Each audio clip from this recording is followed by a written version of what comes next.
So welcome.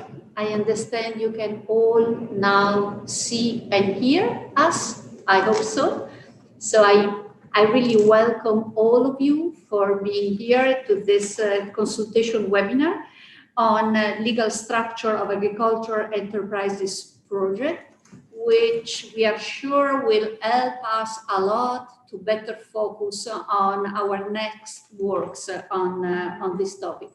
I'm Maria Chiara Malaguti, I'm the president of UNIDROIT, and after me, I will give the floor also to the representatives of FAO and IFAD, who are working with us and on many projects and will hopefully contribute and work together still for a lot of time to come. And so just to welcome you and to introduce you to the general understanding of the reasoning for this webinar. As I guess most of you already know, UNIDROIT started working on the field of private law and agricultural development already in 2009. For the first time, at least, our board considered that we really had a wide range of opportunities to work in private law and development goals for the kind of scope of our activities. So we started that with a colloquium back in 2011, already with FAO and IFAD, because we did understand that the best for us is to work together with other organizations that are in the field. It normally generates synergies that are really much more profitable in general than leaving each organization working by itself. So after this workshop that we had in 2011, where we identified different fields, basically 5 different areas of possible work, we started cooperation, and as you know, and I'm sure it will be repeated during this webinar many times, we already produced 2 different instruments. One was finalized in 2015, and it is the legal guide on contract farming. And the second one was finalized last year in 2020, and that was the legal guide on agricultural land investment contracts. These 2 products already cover some of the fields that were identified in 2011. And so now we hope to start with a 3rd project able to complete our agenda, and that will be on the structure of enterprises and kind of cooperation. The scope of the activity will be defined also thanks to what will emerge in our discussions in these 2 days. So I don't elaborate on the possibilities, because I'm sure that now, when later on, I will give the floor to Justice Riccardo Lorenzetti, who is one of the members of our board, and which I will elaborate more on the future and the possibility of the project. For the rest, the only thing I could say that we really believe that this is one of the topics we should absolutely work on. The matter is just how to define exactly the scope of the works, and to do it again with FAO and IFAD, because we not only the cooperation was very good in the past, but because we are absolutely sure that this is a way of cooperating that is really helping all of us to focus on the right issues. So with this, I really hope that it will be, and I'm sure, in fact, that we will have 2 days of extremely fruitful discussion, because the panel is extremely rich. So I really expect a lot of good ideas for us from this panel. With this, I just give the floor to my colleague from FAO, Legal Counsel of FAO, Ms. Donata Rugarabamu, and I give you the floor, Donata, for introduction on your side. Please, you have the floor. Thank you very much, and good afternoon, everybody. Firstly, I would like to say thank you specifically to Professors Malaguti and Tirado for inviting me to join them in making open remarks. And of course, I'm always pleased to meet again my colleague Katie of IFAD. And it's a pleasure to also be introduced to a number of other colleagues and partners who I've not had the pleasure of working with before. I wanted to first start by saying how this particular event and my opportunity to speak here is particularly welcome because FAO is looking forward and very much values forward-looking and onward-looking collaboration with UNIDROIT and IFAD in the area of private law and agricultural development. As has just been mentioned, our collaboration started with the very successful guide on contract farming and is currently being strengthened in many areas, including, not least, to mention the ongoing work on the impact of COVID-19 on supply chain contracts. So we value this collaboration and we certainly look forward very much to developing it further.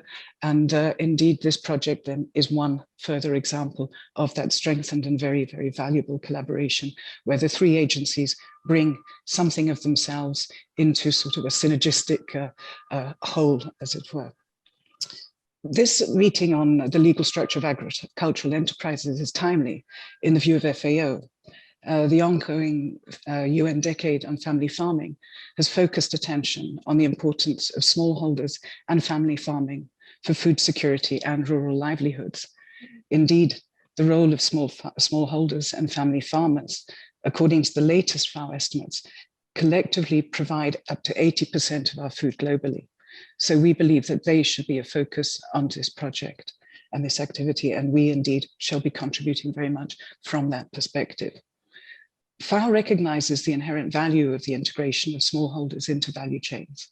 And we note that one of the main problems hindering this integration is the small scale, informal and rather scattered nature of a lot of smallholder production. Participation in value chains, we believe, can help smallholders' food security and, very importantly, increase their income, helping to contribute to many of the SDGs, most importantly and directly to SDG 1, no poverty, and SDG 2, zero hunger. And in that regard, we think it's also of particular importance to target 2.3, which calls for the doubling of agricultural productivity and incomes of small-scale food producers, and most particularly women, indigenous peoples, family farmers, pastoralists, and fishers. And all this to be achieved by 2020. And this, of course, requires that there is secure and equal access to land, other productive resources, inputs, knowledge, financial services, markets, and opportunities for value addition and non-farm employment. And in that regard, I note that FAO is the custodian agency for two of the indicators under this target, 2.3.1, productivity of small-scale food producers, and 2.3.2, the income of small-scale food producers. Therefore, once again, I reiterate how important this activity and this project is, and thus, in that context, the importance of the 2 days of work that lie ahead that lie ahead for us here. I also wanted just to highlight and maybe introduce you to another reason why this is so important to us. We are in the process of developing our new strategic framework. It is currently under finalization by our members. And that includes what we call the 4 betters. These are our 4 cross-cutting aspirations. These are better production, better nutrition, better environment, and a better life. And while all of these are relevant to this project, the impact statement for better production could in fact be designed for this project. And that statement is to, and here I quote, ensure sustainable consumption and production patterns through sustainable and inclusive food and agriculture supply chains at local, regional, and global level, ensuring resilient food systems in a changing climate and environment. So our participation in this project also helps us to meet the aspirations of our membership. To contribute to the SDGs and the 4 betters, we believe that in this workshop that you have now, and in the longer term in the project, we will need to consider how smallholder farmers might form themselves into agricultural enterprises, what legal structures this should take, and how other agricultural enterprises in the food supply chain should interact with smallholder farmers and family farmers. And here we think we are facing 2 challenges. First, how do we minimize the opportunity cost for smallholders and family farmers who could be operating in more informal ways before transitioning into a more formal structure as agricultural enterprises?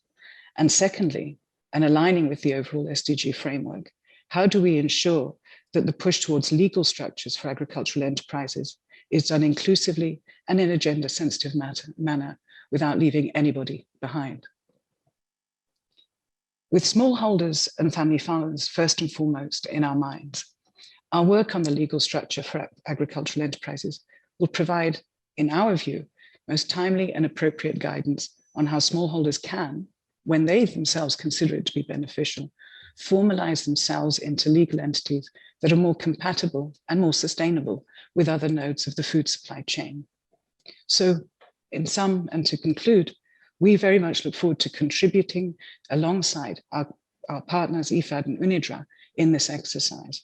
And we will indeed benefit from it. Not only will many of our colleagues who are here present today and other colleagues as we proceed contribute to this conversation and the development of this important work, but we're also very keen to actually put the results of this project into practice in our fieldwork, as we have done already and continuously with the legal guide on contract farming. So with these few words, I now close and I hand back to you. Thank you so much for the opportunity. I'm afraid I cannot remain with you because of other conflicting commitments for much longer, but it is a pleasure to at least be able to be with you for this brief opening remarks. Thank you. Thank you for your attention. I hand back to you. Katie, you're on. Thank you very much, Ignacio. It's a pleasure. Dear Madam President, Mr. Secretary General, distinguished experts, participants, and invited guests, my name is Katie Megan. I'm the General Counsel of IFAD, and I'm really honored to join this consultation webinar today. It's great to see many of you virtually, and I look forward to when we can safely be together in person as well. At IFAD, we are extremely proud of the tripartite partnership with UNIDROIT and FAO, and in the preparation of the two legal instruments that Madam President mentioned in her opening remarks. I think that the Rome-based UN agencies have a longstanding demonstrated track work of working together effectively and efficiently, and we're very excited about this new opportunity to participate in this work together. It's interesting reflecting on Donata's remarks, I think that collectively the importance of smallholder farmers in rural areas, and that as a collective, this type of groups provide 80% of food globally. Another 80% figure that made me think about is the more sad and concerning figure that 80% of the extreme poor live in rural areas. And it leads me to really issue a challenge for us today.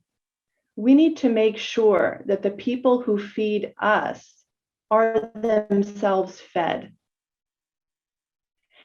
And using private law in an innovative way to really rethink through agricultural enterprise structures can help us along this path. And this is what makes me really excited to develop this new guiding instrument together with our colleagues on the legal structures for agricultural enterprises. I think it's a great opportunity for all of us to think through in new ways how we do this. As you know, IFAD is the second largest investor after the World Bank Group in agriculture globally. So we're financing smallholder farmers, smallholder producers, those who manufacture food, package it, and bring it to markets in rural areas all across the developing world where we work.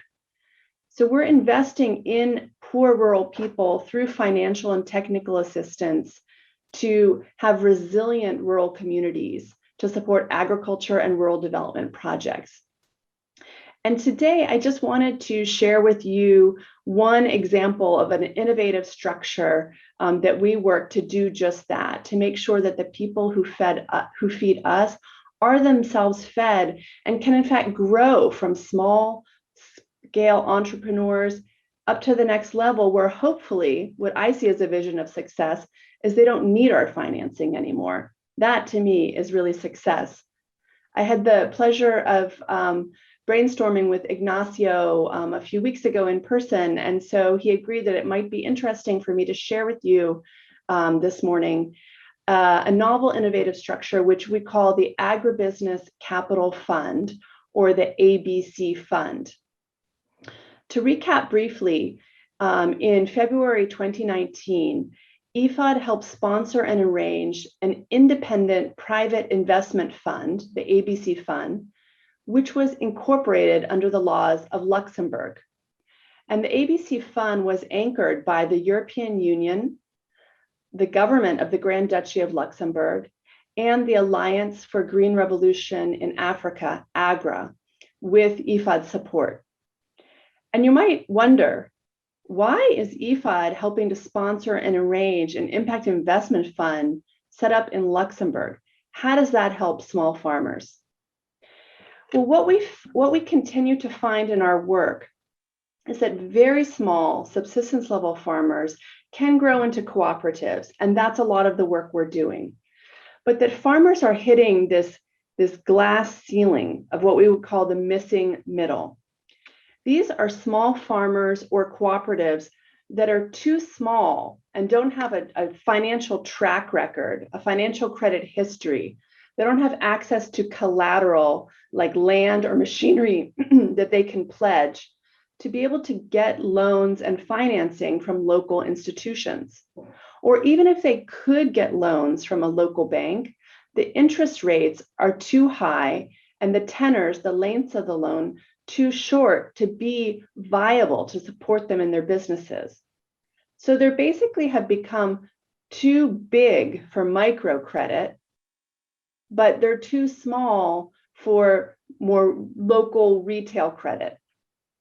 And this continuing demand for this type of financing, particularly from women and youth small farmers, was what caused us to try to use a novel legal structure in this specific area where it really hasn't been used today. This was a tough road. It was a very exciting challenge when I first came to IFAD, because at that point, IFAD's Articles of Agreement, our constitutional document, didn't even allow us to, at that point, be an anchor investor and to finance directly the private sector. But the urgency of implementing this novel approach really motivated the legal team to think creatively about how we could take steps to lead up to that. And what we did is work together with like-minded partners like AGRA, Luxembourg, and the EU to jointly structure this vehicle to support these small agri-entrepreneurs. And in June 2020, following the amendments to IFAD's articles, which allowed us to directly invest in this, I'm very proud to say that IFAD made our first ever equity direct investment into this private sector entity. And we're clear that this is a milestone that shows that we can think creatively and act nimbly to really drive for impact that's above and beyond traditional project base. And in this way, really further contribute to how we can help small scale farmers and agri-entrepreneurs to grow their businesses and become sustainable on their own. I'm really looking forward to today's discussion and eager to learn about different innovative ideas, technological developments from this very knowledgeable and esteemed group of experts and thought leaders. And want to thank you very much for allowing me to share with you this one example of innovation on which we've been working. Looking forward to the rest of the discussion. Thank you. Thank you, Catherine. I would say that we already have food for thought also from these two introductory remarks of from our colleagues. I now move to introduction of the new project. Before, allowed me, since I won't have a formal chance any longer to do so, to really thank all who organized this workshop, because as you can imagine, there was a lot of work behind this, and I really wanted to personally thank them for this, even if I'm sure at the very end our Secretary General will take care of all of this. So with no further ado, I give the floor to the Honorable Justice Riccardo Lorenzetti. He is a justice at the Supreme Court of Argentina and member of our UNIDROIT Governing Council, and he has the charge of introducing us to the topic for the discussion. So, Justice Lorenzetti, Riccardo, you have the floor. Thank you very much, Madam President. Thank you, dear Secretary General, all the members of UNIDROIT. Thank you, all the colleagues and the participants. It's a great pleasure for me and also an honor to participate in this webinar. I would like to talk about the origins of the legal structure and agricultural enterprises project. As mentioned by Professor Maria Chiara Malaguti in her opening remarks, in light of the finalization of the second UNIDROIT FAO IFAD project on agricultural land investment contracts, the UNIDROIT Governing Council reassessed the topics that had been identified during the 2011 colloquium and decided to recommend new work on legal structure and agricultural enterprises during the UNIDROIT session on 2020 and 2022 work program. At the end of the 2019, this new project was approved by the UNIDROIT General Assembly with a medium priority level. In 2020, the UNIDROIT Secretary prepared a feasibility study to ascertain whether UNIDROIT could make a useful contribution in this field. This background paper was presented in the 99th session of the Governing Council, and it basically evaluated whether a new UNIDROIT FAO IFAD instrument would be of additional benefit, provided preliminary observation on legal issues to be considered. This new project will not aim at the unification of even harmonization of domestic rule. However, UNIDROIT FAO and IFAD could nevertheless make an important contribution to domestic law reform and the modernization of certain aspects of domestic legal system regarding agricultural enterprises for smallholders and small and medium agri-food enterprises. I would like to give you, to all of you, an overview of the possible objective of the project. We need to take into account the global context where food systems are facing now challenges on a number of fronts: food insecurity, competitive issues within the agri-food sector, the impact of climate change on productivity and farmers' livelihoods, growing urbanization and population growth, and the issue of pressure on natural resources, the challenge to adopt innovative technologies and foster digitalization to propel and modernize its agri-food systems, using a green growth approach aimed at improving the livelihoods of rural people, generating attractive employment opportunities for women and youth, and also domestic and international consumer markets seeking nutritious, affordable, and sustainable produced food. Small and medium agri-food enterprises can better adapt essential services such as transportation, food processing, and distribution to local circumstances. In a world global trade, agricultural enterprises do not operate in isolation. Even small and medium enterprises in this area already are or might be interested in accessing global supply chains. This involvement would potentially require becoming part of a web of entrepreneurial relationship, which can be impaired by the choice of an inadequate or unsuitable legal form. The legal form is not only a necessary precondition for efficient internal operation of individuals, enterprises, but also to access both domestic and global markets. Organizational and financial stability are preconditions of engagement in a long-term collaboration among enterprises operating in global chains. These global supply chains operate within and affect the wider food system. As the food system are changing towards more sustainable modes of operation, pressure grows also on agricultural enterprises to respond accordingly.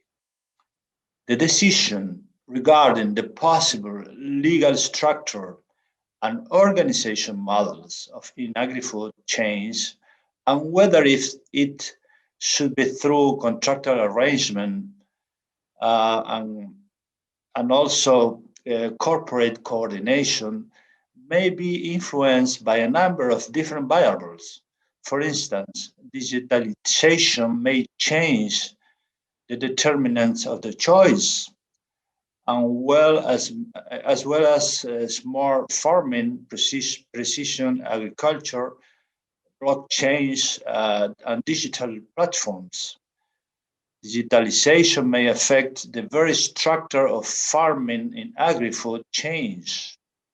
It may also determine a different contractual change between the change leader and the contracts concluded by the members of the change.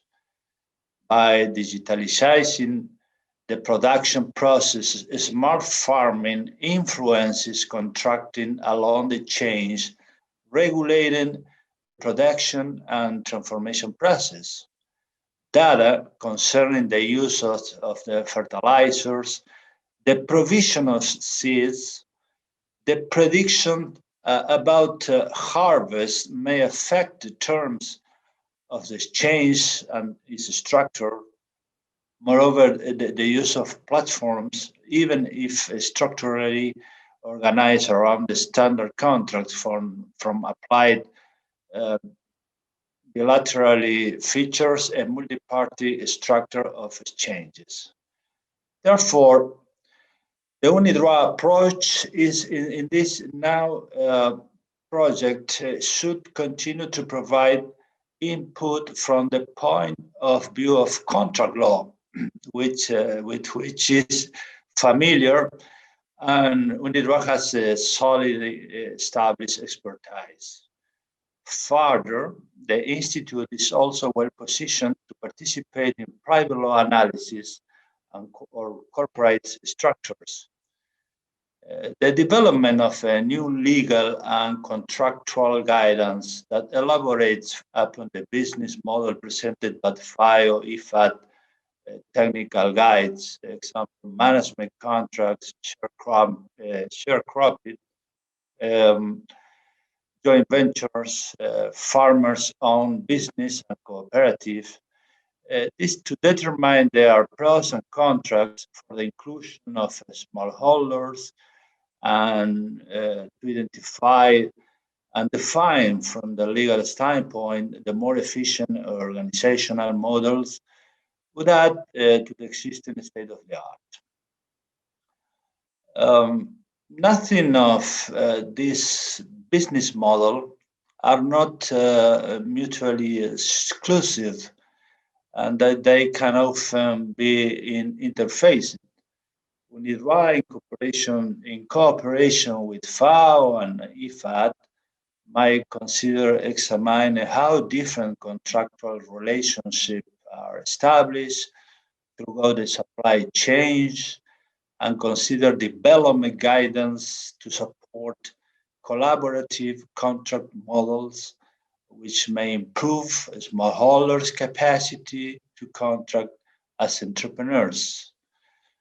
The UNIDROIT Secretariat considers that the legal structure of agricultural enterprises project could tentatively work on the contractual and corporate side of the different business models envisaged by FAO and IFAD guidance documents. The project may pursue four main objectives. First one is improve access to market by analyzing which legal structure promote better access to adequate domestic and global agricultural markets by smallholders and small agro production. Second, increase the size and soundness of agricultural enterprises by analyzing how contractual and company networks, either directly or through collaboration within and across agricultural commodities, may increase the size and soundness of agricultural enterprises. Third, is access to critical resources and insurance by analyzing which investment vehicles are best suited to promote to capital know-how and technology. And four, cover unfair commercial practices by analyzing in the context of the legal structures and contractual networks, consider how unfair commercial practices in agri-food activities are covered. Now, a few words regarding this consultation webinar. The UNIDROIT Secretariat is jointly holding this online consultation webinar with FAO and IFAD precisely to gather input from experts from different fields to further understand the challenges and delineate the scope of the project. This consultation webinar should serve a brainstorming session to help the three organizations to identify legal issues, particular private law issues that will inform the drafting of an annotated list of contents and possible topics to be addressed in a prospective future instrument. During these 2 afternoons, experts from a wide variety of backgrounds, including academics, representative of international organizations, representative of private sectors and NGOs, will be invited to share information, present the main challenges that the project should eventually consider. The webinar will therefore explore the nature of the contribution to be made by UNIDROIT, FAO, and IFAD in light of their respective mandates. Different sessions will be discussing about challenges related to regulatory demands and new technology scenarios, contractual structures for collaboration, remedies and disputes settlement mechanism, corporate structures for the organization of farmers, and challenges for agricultural finance and access to credit. Finally, I would like to emphasize that the main outcome of this consultation webinar should be draw attention of the chairs and participants of the importance of keeping in mind the main objective of the webinar, which is to specify private law aspects that might be addressed in the project, so we can confirm the desirability and of development and uniform instrument on this matter. The new steps of this project will be further explained in the final session of the webinar. Based on the results of this consultation, the UNIDROIT Secretariat will consider setting up a core limited group of experts to assist in the preparation of a document defining the scope of a new project of UNIDROIT, FAO, and IFAD. The idea is an international guidance document. The Governing Council will be invited to approve the proposed scope of the project during the next session in September 2021, this year. The UNIDROIT Secretariat will also ask the Governing Council to reassess upwards the priorities status given to the project, allowing the Secretariat to establish a working group for the development of the new instrument by 2022. This is my presentation. I hope you work close to obtain a great outcome. Thank you very much to all of you. I would like to pass the floor to the chair for the first session, Mr. Timu Wiki Cayman. Thank you very much. Thank you very much, Yorana. Good afternoon, good evening, good morning to all the participants to our two-day webinar on the legal structures of agricultural enterprise. As was introduced, my name is Teemu Viinikainen. I work as a consultant with the FAO's Development Law Service, LEGAN, and I am very proud to have been offered this possibility to moderate our first session in this two-day workshop. At this first session, without pretending to be comprehensive, as that would quite certainly require us to dedicate the whole 2 days just to these introductory topics, we'll give anyway an overview of the environment within which these agricultural enterprises operate and how that environment affects their possible choices as for the legal structures or contracting modalities, as mentioned by Mr. Lorenzetti. Together with our panelists, we will be introducing some of the current constraints, opportunities, as well as specific needs of the agricultural activity to improve smallholders and small and medium-sized enterprises' access to markets. The debate that we're going to have over the course of the next hour and a half or so will focus on analyzing how the choice of legal structure of agri-food enterprises is inherently linked to aspects such as the economic features of the commodities in question, the opportunities that arise from technologies, both old and new, as well as regulatory demands more generally. Through this discourse, we will be highlighting the benefits we expect to arise from organizing farmers as economic actors, and in particular, the difficulties that smaller producers may have in making this transition to a more formal legal structure. Together with the panelists and with the audience, we will then be identifying some of the variables that influence the assessment of the possible legal structures of agricultural enterprises in order to obtain more inclusive agri-food systems and to fulfill the SDGs that we as a world have set for ourselves to be done by 2030. So the way this session will work is that we have 5 esteemed professionals, each giving a short presentation on the topic that they are experts at.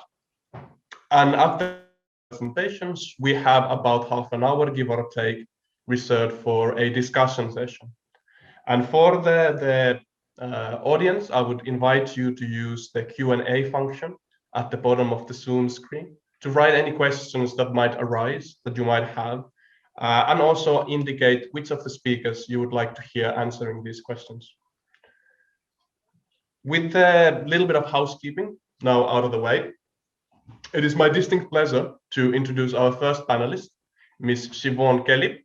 Siobhan is an agribusiness economist with FAO's Food System and Food Safety Division.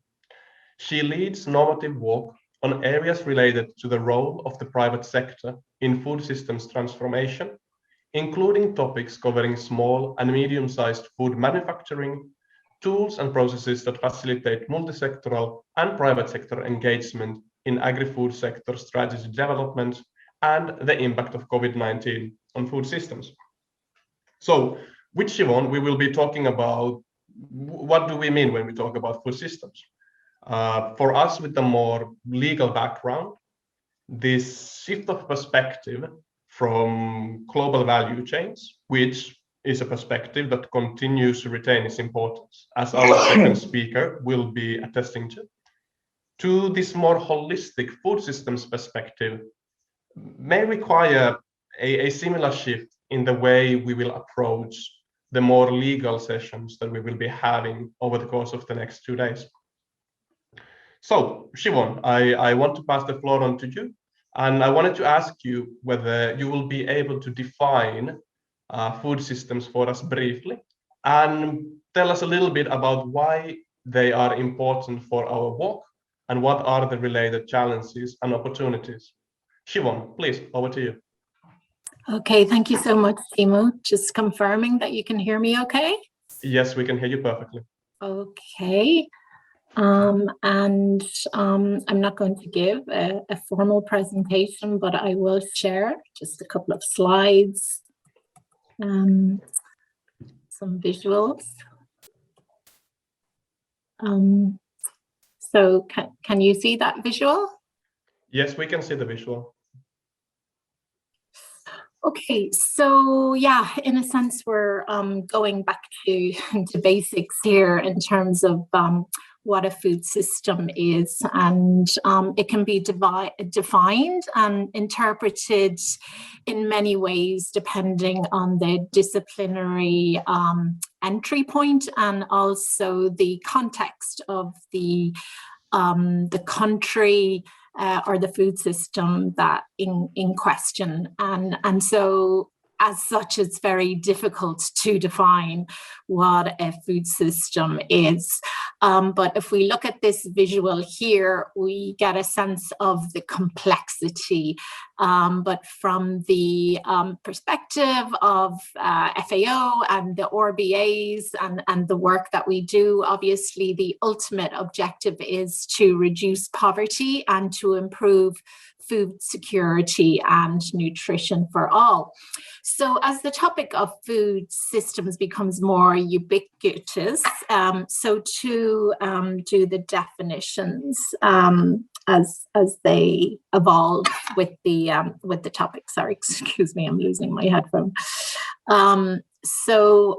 Yeah, I've just noted down a few definitions here. This is to say that there are just a few, and that they're becoming more prevalent as research is carried out on the topic.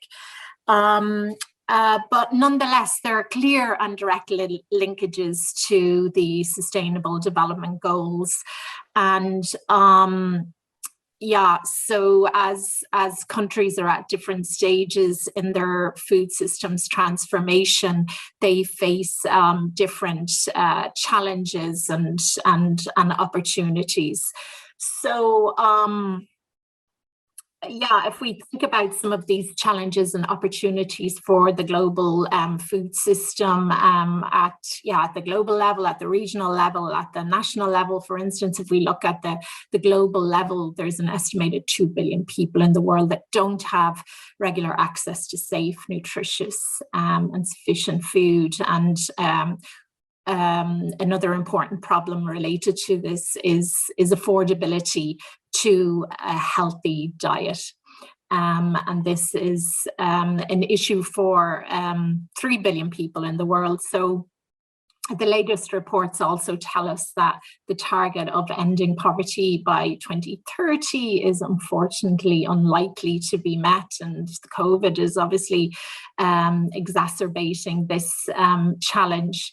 But nonetheless, in the world, 4.5 billion people depend on food systems also for their jobs and for their livelihood. So there's two coins here. There's the role that food systems has in improving poverty, reducing poverty, and livelihoods, but then at the same time, the fact that there are numerous people that have are without nutritious food and access to sufficient food on a daily basis. So if you look maybe at the regional levels, then there's issues related to conflict, climate extremes and economic slowdowns, climate variability. There are a number of countries that have issues with food import bills, and obesity as well is on the rise in numerous countries, developing and developed countries alike. And so, in a sense, just to say that, you know, all of these issues require a systematic approach to the way that we do our work so that we can tackle the multiple challenges and opportunities in a more cohesive and joined up fashion, and also address the trade-offs and capitalize on the synergies to address these challenges. So food systems frameworks are a starting point, and they act as a checklist to assess these trade-offs. And maybe just last to say on that point, the importance of the partnerships taking within as we take a systems approach is very important. There's a need for more coordinated efforts across a range of actors, institutions, public, private, and civil society need to be within dialogues concerning food systems, and then also if we look at the more the value chain perspective, also the dialogues that need to be coordinated within value chain actors, from producers. We've heard a lot about producers, distributors of food, those people who market food, those companies who retail food, and so forth. So that's probably more on the private sector side. And then in terms of civil society, there's consumer organizations. Consumers are an important and key driver that should not also be forgotten about when we're discussing food systems, and also research and academic institutions also need to be obviously brought into the dialogue, so that innovations and solutions that are being researched are aligned with the needs of consumers and those actors within the food system, those private sector actors within the food system. So I think that is to kind of provide that overarching view of what a food system is, and some of the issues that the food system addresses or needs to address, and the main actors that need to be taken into consideration that when we're speaking about food systems. Thank you, Siobhan. And I have to say it warms my little jurist heart that you start this presentation with clear definitions of all the terms that we are going to be using. That's always an excellent starting point for any kind of legal discussion. I wanted to ask just a quick follow-up question on, to bring it close to the project at hand, what would you say is the role of agri-enterprises in the food system? And if you could be able to describe briefly some of the main related issues that you are aware in this regard. Back to you, Siobhan.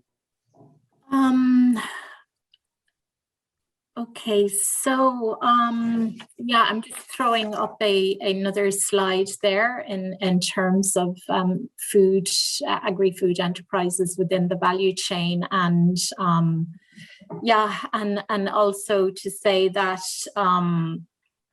the enterprises within the food value chain are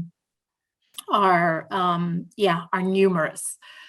So they go from enterprises dealing with pre-farm inputs, enterprises related to farm production, mechanization, for instance, and then post-farm gate agro enterprises. You have fruit trader, wholesalers, retailers, manufacturers, and yeah, the impact of it's important to take into consideration, for instance, the recent impact of COVID-19 has really highlighted, in a sense, the role that these actors play in global and national food security. So these actors, they can link producers to markets. Siobhan, could you kindly stop sharing, please? Stop sharing? Stop sharing because it's all on your presentation. Okay. Yeah, is that okay? Yes, it's perfect. Please. Okay. Continue. So yeah, I just wanted to show a slide there, though, on the.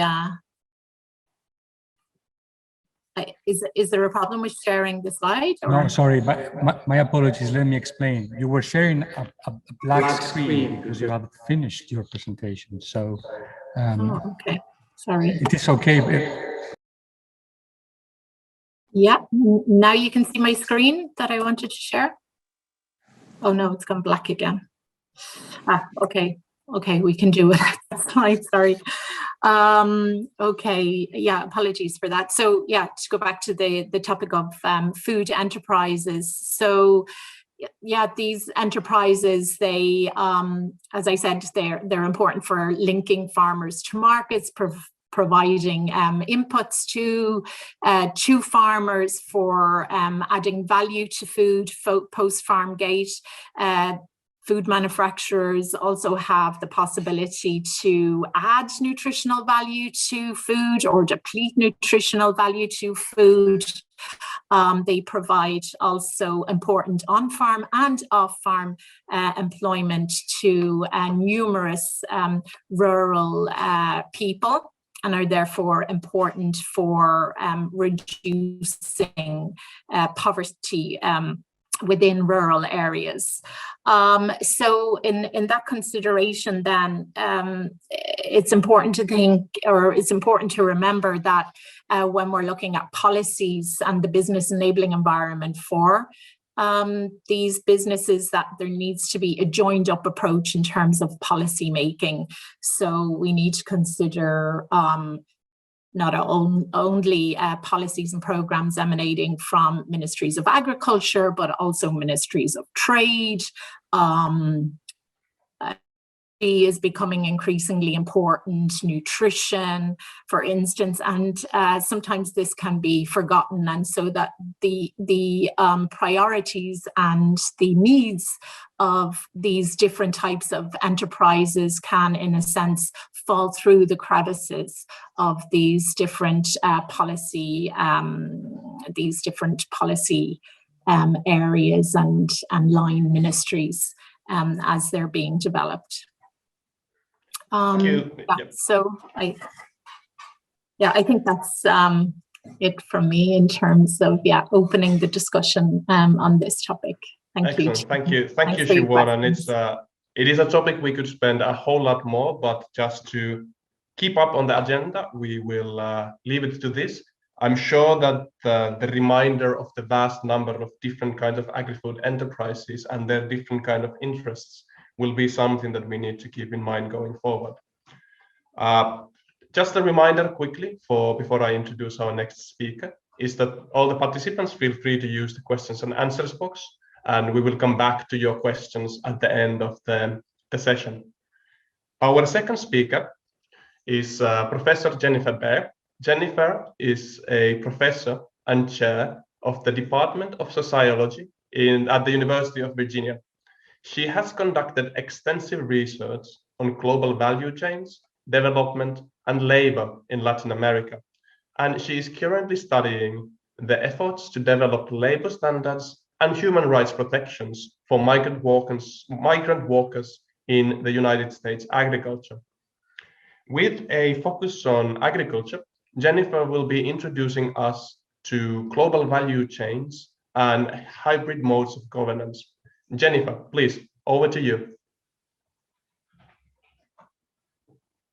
Great, thank you so much. I'm going to go ahead and share my screen. If that's okay.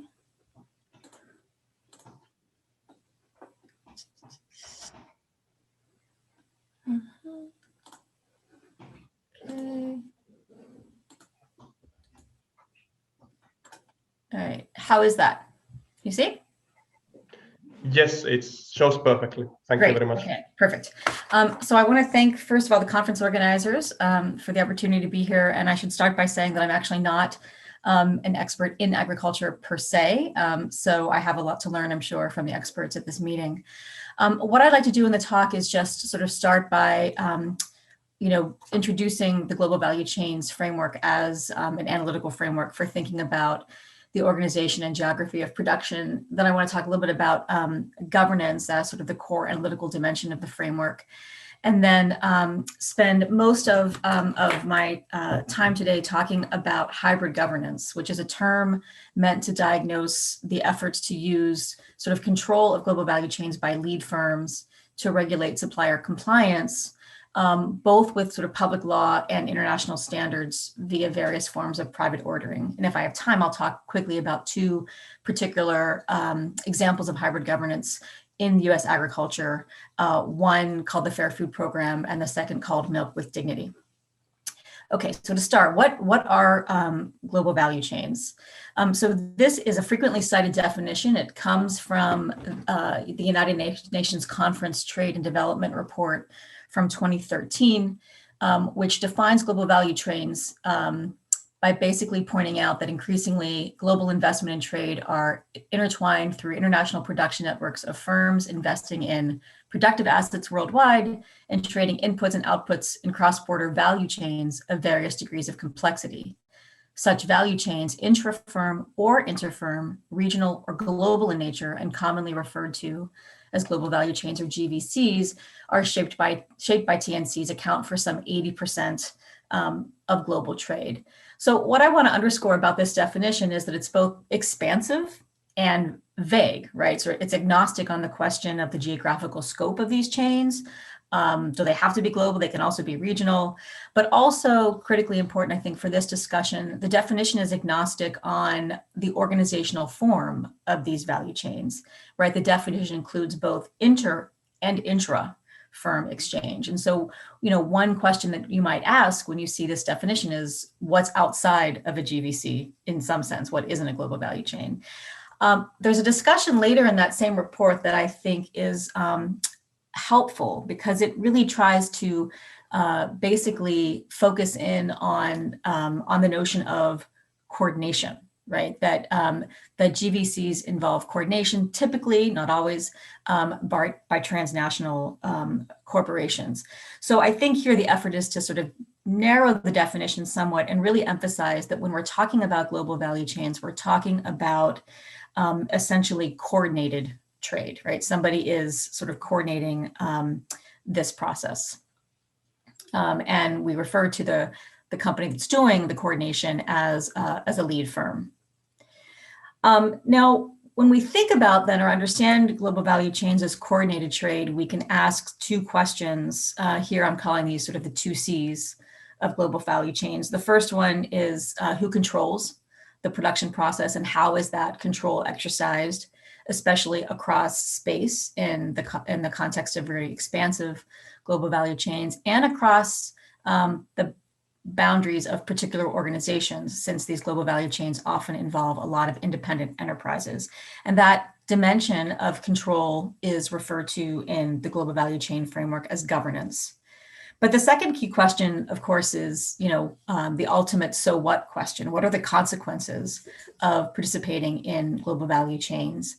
And in particular, what is the link between this question of control, that is governance, and the consequences, which tend to be referred to through the term upgrading. So a focus of a lot of the global value chains literature is really on firms or producers and the degree to which they are able to kind of upgrade their position.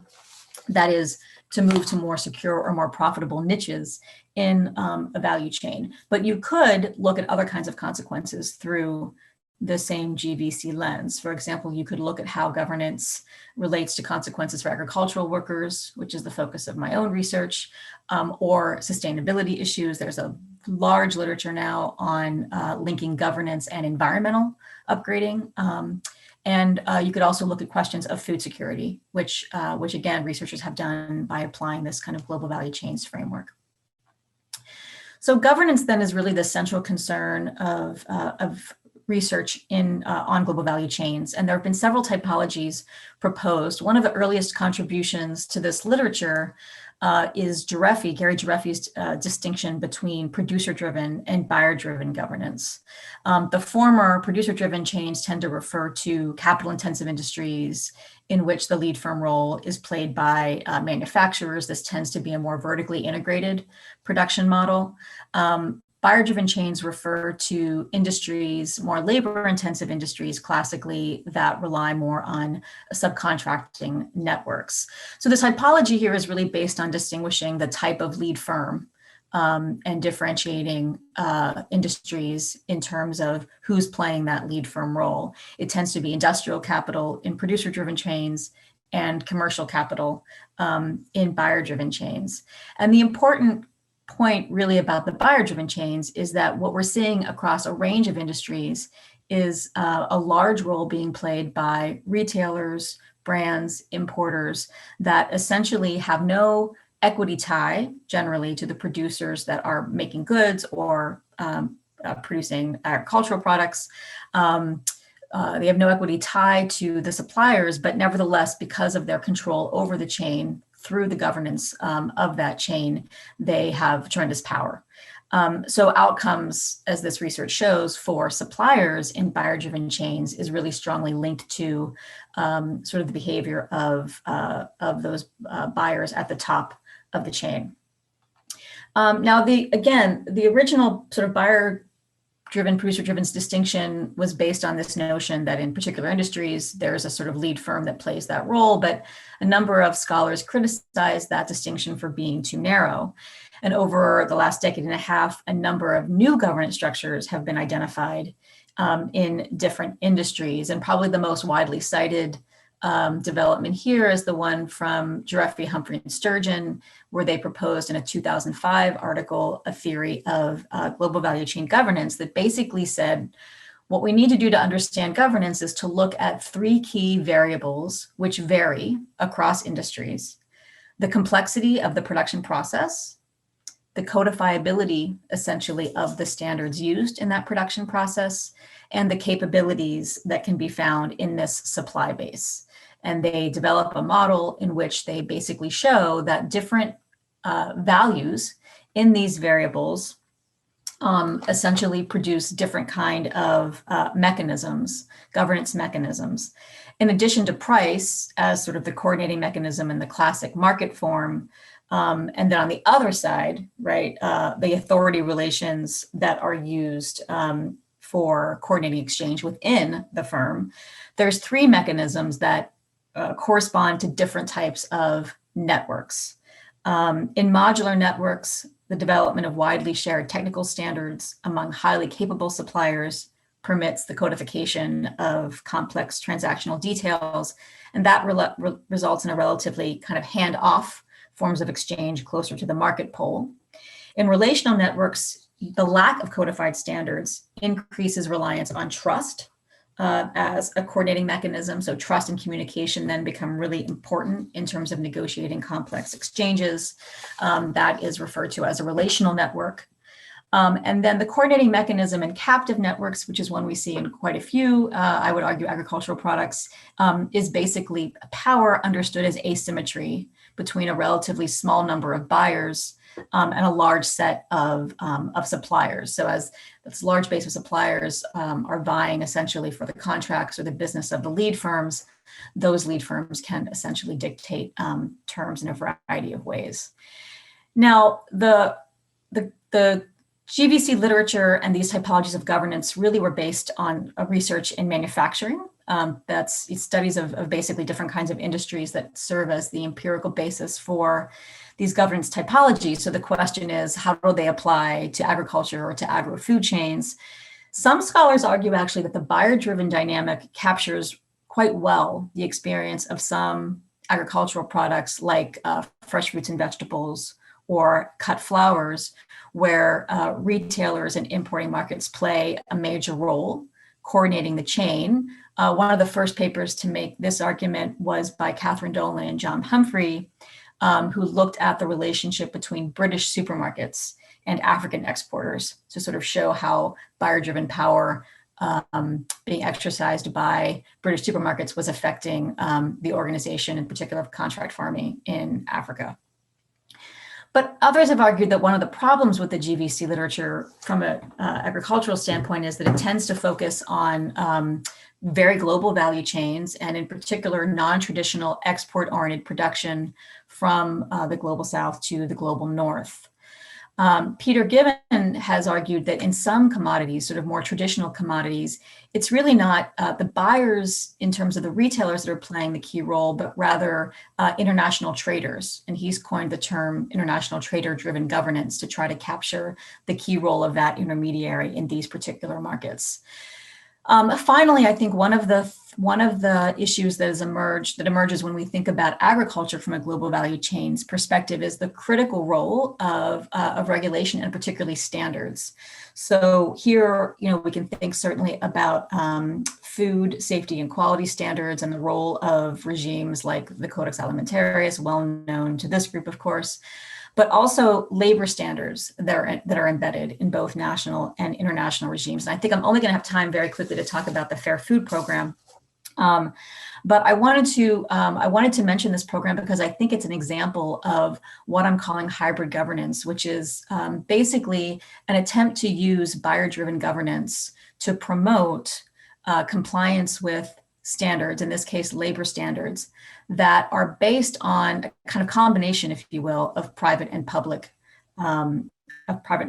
standards. The whole point of an initiative like the Fair Food Program is to seize the dynamic of buyer-driven governance and argue that if lead firms can set price, quality, and product standards, they can also set certain kinds of social standards and drive compliance with those standards down the chain. So the Fair Food Program was created by basically a migrant worker advocacy group called the Coalition of Immokalee Workers, based in Immokalee, Florida, which is the epicenter of the US tomato industry. Basically, this organization began trying to bring attention to problems of labor violations on tomato farms that employed basically largely undocumented Latino workers. In particular, quite a bit of problems around labor trafficking. And they launched a boycott originally of Taco Bell, a major fast food restaurant in the US. And after a quite extensive and protracted campaign lasting many years, finally got Taco Bell to agree to sign something called a fair food contract.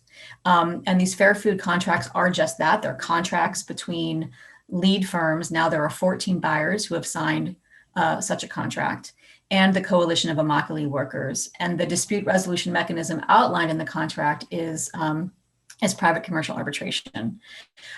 Basically now with these 14 buyers that have signed these contracts, the Fair Food Program has coverage of about 90% of the tomatoes that are being grown in Florida. There are about 30,000 workers employed on the farms that are producing those tomatoes, and the program is expanding into other crops, and also it's now expanded into 7 other states.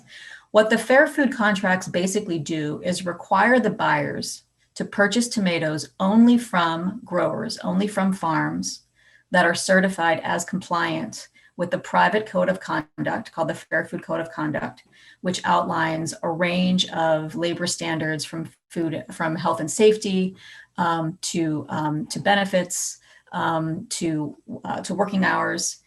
And participating growers who are certified as complying with that code of conduct are paid essentially a penny per pound premium for each pound of tomatoes that they sell to the buyers, and that penny per pound premium is passed through to the worker. So it basically increases the worker pay.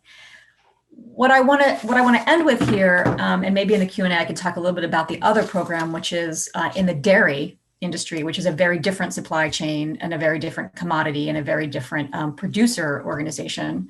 But in the Fair Food Program and in Milk with Dignity, what we see basically is an attempt to use the market to enforce compliance with private standards. It basically brings the growers on board essentially by saying, if you don't follow these requirements, you cannot sell, right, to these 14 buyers who have signed the Fair Food agreements. And it sort of then uses the buyer-driven power of those retailers, which include Walmart, Taco Bell, McDonald's, Whole Foods, a major organic grocery in the US. It basically uses that buyer power to drive compliance with these private standards and the code of conduct down the chain onto the farms. But, and this is the key point that I want to make, those private standards are based largely on public law. So essentially what the Fair Food Program is recognizing is that the enforcement of labor standards in American agriculture is quite weak. The agricultural industry in the US sits outside actually the dominant labor code in the US. And so it's an effort to sort of take those public standards, which are largely unenforced, incorporate them into a private code of conduct, and then use essentially a contractual mechanism in the Fair Food Agreement to drive compliance down the chain. So I think this raises a number of different questions about the ways in which buyer-driven power can be used, but also I think it raises a series of questions about what kind of pressure this does put on growers and producers, and what is likely to be their very uneven capacity to comply with these standards. Thanks. Thank you, Jennifer, and thank you for cutting the presentation a little short in the interest of time. I found that a very insightful look at the governance structures that underlie these global value chains. And I'm really happy we had the time to briefly go through the example, because I think it's a great example that shows that even in buyer demand, in these global value chains driven by buyer demand, if there are access to appropriate legal structures, there are still ways for the producers to affect meaningful change. So I'm happy we had a little chance to talk about that, and we may come back to it in the questions and answers. But just to keep the train going and the time on, I would now like to introduce our third speaker, Mr. Tomislav Ivanchik. Tomislav works as an advisor on global agricultural value chains and responsible business conduct, which includes the OECD FAO guidance for responsible agricultural supply chains. Among other posts, Tomislav previously worked as an advisor to several multinational companies on social and environmental due diligence in their supply chains and worked for the European Commission on Brussels as a team leader on responsible business conduct. And this will also be what Tomislav will now be talking about. And as was stated earlier on today, one of the stated objectives of this project is the upholding of responsible conduct and weeding out of unfair practices. And these tools that Tomislav will be talking could be particularly useful in this aspect. Please, Tomislav, over to you for your presentation. Thank you so much, Timo. Can you see my presentation? Yes, we can see your presentation perfectly. And I'd like to really thank Jennifer for her last presentation. I think that was a really thoughtful kind of segue into what I'll be discussing about our work that surrounds the OECD FAO guidance on responsible agricultural supply chains, right? First of all, greetings, good afternoon from Croatia, all of you. I'm on the Adriatic. I'm happy that there aren't just lawyers here in the audience and that there are some economists as well who will be able to both can benefit from that really interesting linkage when we're talking about compliance, voluntary standards, but also development at the end of the day, right? And enterprises that are profitable, right? We have to kind of marry all of these different ideas and concepts together to ensure that sustainability addresses people in particular and the environment when we're looking at developing in transitional countries where development challenges are often the greatest. So going forward here, I'm going to outline 3 different areas here, and I'm going to keep the last area for you to look at later.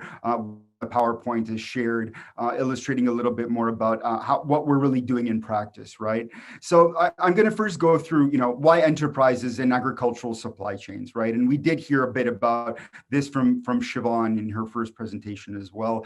So I'll be sure to keep that concise. The second aspect I'll discuss is how the OECD FAO guidance is unique when we're really looking at this this nexus issue between enterprises and development, right? And lastly, I'm going to look at really the intricacies of what supply chain due diligence in the agricultural sector really means, right? When we're talking about responsibility and responsible business conduct in agriculture and the impacts that companies, lead companies, as we heard from Jennifer, but also those that maybe not be lead companies, right? And maybe have a more impact at the producer level can have on individuals and on the environment throughout the chain. Now, quickly here, we know that agriculture is very important, right, for low and middle income countries. It represents around 25% of global GDP, around 25% of GDP on average, but also can really stretch up to, really to 55, 60% of GDP in some low and middle income countries. Particularly, I'm thinking of Sierra Leone here, right? Where we're looking at this figure. I mean, this is really important when we look at the dominant sector and what that means for development, for production, and how that can play off in different instances. We heard from Siobhan very rightly so that the challenges here is really onboarding smallholders into global markets, right? And that's the development challenge. Of course it is. The other spin to that is that there are many smallholders that are already integrated into value chains, right? Into global value chains, as we heard from Jennifer, into lead companies that supply Walmart or that supply Carrefour in Europe, et cetera. So, there are many that already play this game, right? And what's important there, I guess it's twofold. One is addressing how can we onboard smallholders into global value chains or global supply chains, but still make sure that we're addressing social and environmental impacts that can happen as a result of these business operations, right? So that's number one. And number two, really looking at those that already exist and looking at the challenges that we have here so that we can drive information and really provide some informative conclusions. Now, food security and nutrition, right? From a business perspective, businesses can have quite a large impact on food security and nutrition, right? We know that in some countries and in some global regions, this is really an important issue when we look at food availability and those dynamics, right? When we look at food production, what's for export, what's for domestic consumption, et cetera, right? And there are, there's a lot to say here when we look at global value chains and overproduction, right? overproductions of certain crops, how that can eat into the available food stocks, right? If proper planning is not considered, and how that can really play off of within the context of development, right? Now, on an interesting spin to this as well, when we look at nutrition and when we look at malnutrition in particular, a recent report from Chatham House and Vivid Economics actually illustrated that malnutrition amongst workers in developing countries are actually costing businesses up to $850 billion a year. Right, so that's the impact that malnutrition has on business, right? Where we normally, tend to look at the impact that business would have on malnutrition, but the other way around. But nonetheless, these dynamics are quite interesting to consider, particularly in labor-intensive sectors such as agriculture, which is one of the focuses of this report, right? So there is a business case in addition for addressing nutrition and malnutrition amongst workers in the supply chain, right? Also, climate change and natural resources. This is, we hear deforestation increasingly, becoming a very large issue. And when we look at how businesses can drive deforestation in many different country contexts, right? And that is definitely, a very real reality, right? We know that some commodities, such as palm oil, for example, or if we look at soy, they have been notorious in recent years to be drivers of deforestation, right? But also other, commodity or commodity sectors, including, really looking at the meat industry and looking at the way that livestock and rearing livestock can impact onto forests and deforestation. Now, on the other side of the issue, we know that supply chains actually can drive GHG as well, right? Greenhouse gas emissions, and it's really quite difficult to measure. No one has ever really been able to do this very well, or even really attempt to do it. That's called Scope 3 emissions, which enter into the supply chain, and this whole world is really undocumented, right? And it's also a very big contributor to when we talk about the impact that agriculture has on the environment through GHG, and we know that it contributes up to 25% of global greenhouse gases. Women in agriculture, right? When we look at supply chain dynamics, we really look at a lot of these structural development challenges, right? And we know that women are often amongst the most vulnerable in low and middle income countries in particular, right? And they can face challenges in being considered within the workforce and therefore onboarded into value and supply chains themselves, right? So we're really trying to work more proactively to be able to address some of these challenges and ensure that supply chains are inclusive, addressing such issues. Child labor in agriculture, also, I won't get into much detail here, but we know that over 70% of all child labor takes place in the agricultural sector, right? And we know that in some contexts, this is a really pronounced structural development challenge when we look at sourcing and the way that lead companies, as we heard from Jennifer, can impact on that whole dynamic when we look at really, the ground level of dynamics in some sourcing communities. Youth employment as well, right? This is, another structural issue in supply chains. It's very much interlinked. Increasingly, youth are turning away from this sector around the world, right? Not only in low and middle income countries, but also in the European Union, the United States, et cetera. I mean, it's just not attractive to many youth anymore. And really outlining, how, onboarding youth into supply chains, providing, structured strategies to be able to encourage lead firms to really understand that this is an issue in the countries in which they source from is quite important. Now, why is the OECD FAO guidance unique? I've introduced some of the main points here, and now I'm going to walk you through really, what it responds to, right? And we're really quite proud of this. Number one is obviously for all of the lawyers in participating today, they're going to be quite excited to know that a lot of this is driven by regulation, right? You can just see here on this chart that I put together. I mean, this is really huge. In the past 10 years, there's been a monumental increase at a global level level of regulation that addresses environmental and social impacts in supply chains, right? So, you know, from this graph that I put together here, not all of these regulatory developments are related to agriculture. You know, you have some, which is, I believe, the EU's conflict mineral regulation, but nonetheless, the vast majority does, and they're not sector specific, but it deals with issues, including child labor, including slave labor, as we see the Modern Slavery Act in the United Kingdom and in Australia, you know, in addition to really special and specialized regulatory developments, such as we see in the Netherlands with the Dutch due diligence law that addresses child labor. But importantly, and what we're really quite excited about is at the EU level, so when we're really talking about 27 countries in one shot, the European Parliament just last month provided its recommendations to the European Commission on an EU-wide directive on corporate due diligence and corporate accountability, right? And for the lawyers in the room, will probably understand and identify better than the economists that this is really big news, right? When we talk about environmental and social risks that are development impacts in reality, companies at the EU level will be required to introduce mandatory due diligence systems in their business models to be able to detect and address and mitigate these impacts throughout the chain, right? So we're looking at a company who can sit in France or Belgium or in Zagreb, but be responsible for those impacts that are really taking place in Ghana, in Cote d'Ivoire, et cetera, right? So this is really a huge development. Now, from our perspective, we're really quite proud that the draft or the recommendation from the European Commission, from the European Parliament to the Commission, also referenced the OECD FAO guidance for responsible agricultural supply chains as the sector standard to help companies in our sector, in agriculture, understand how they can impact on development throughout the chain.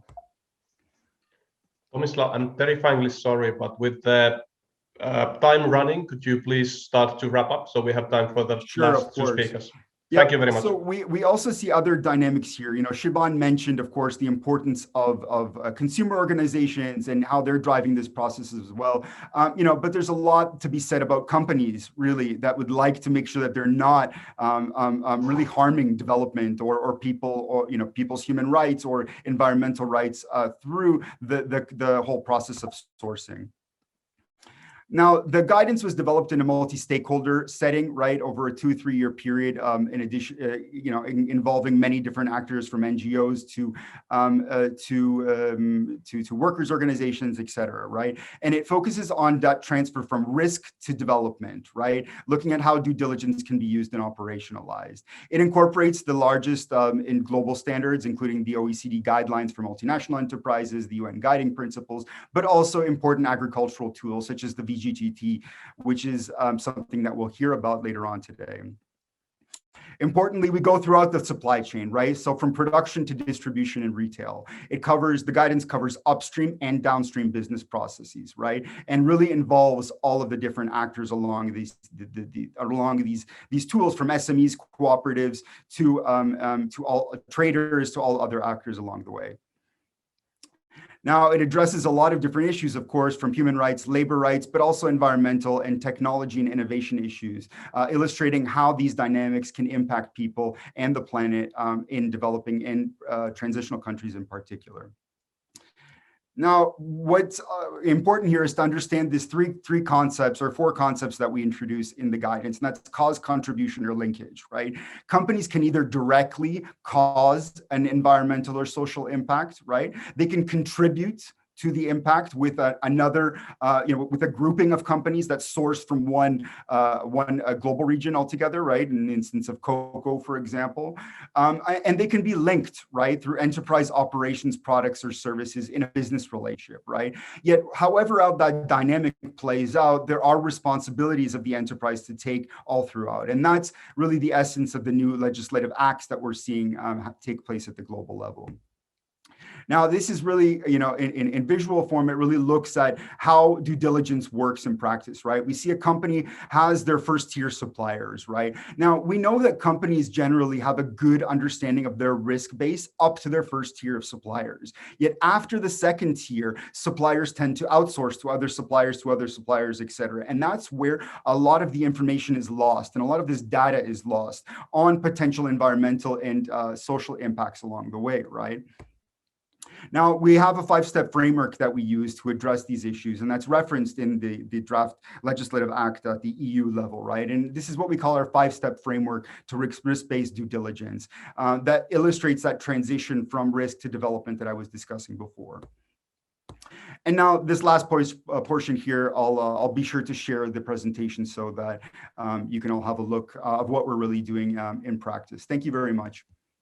Thank you, Tomislav, so much for your very comprehensive overview of the OECD FAO guidance for responsible agricultural supply chains and highlighting some of the key problems that would be addressing.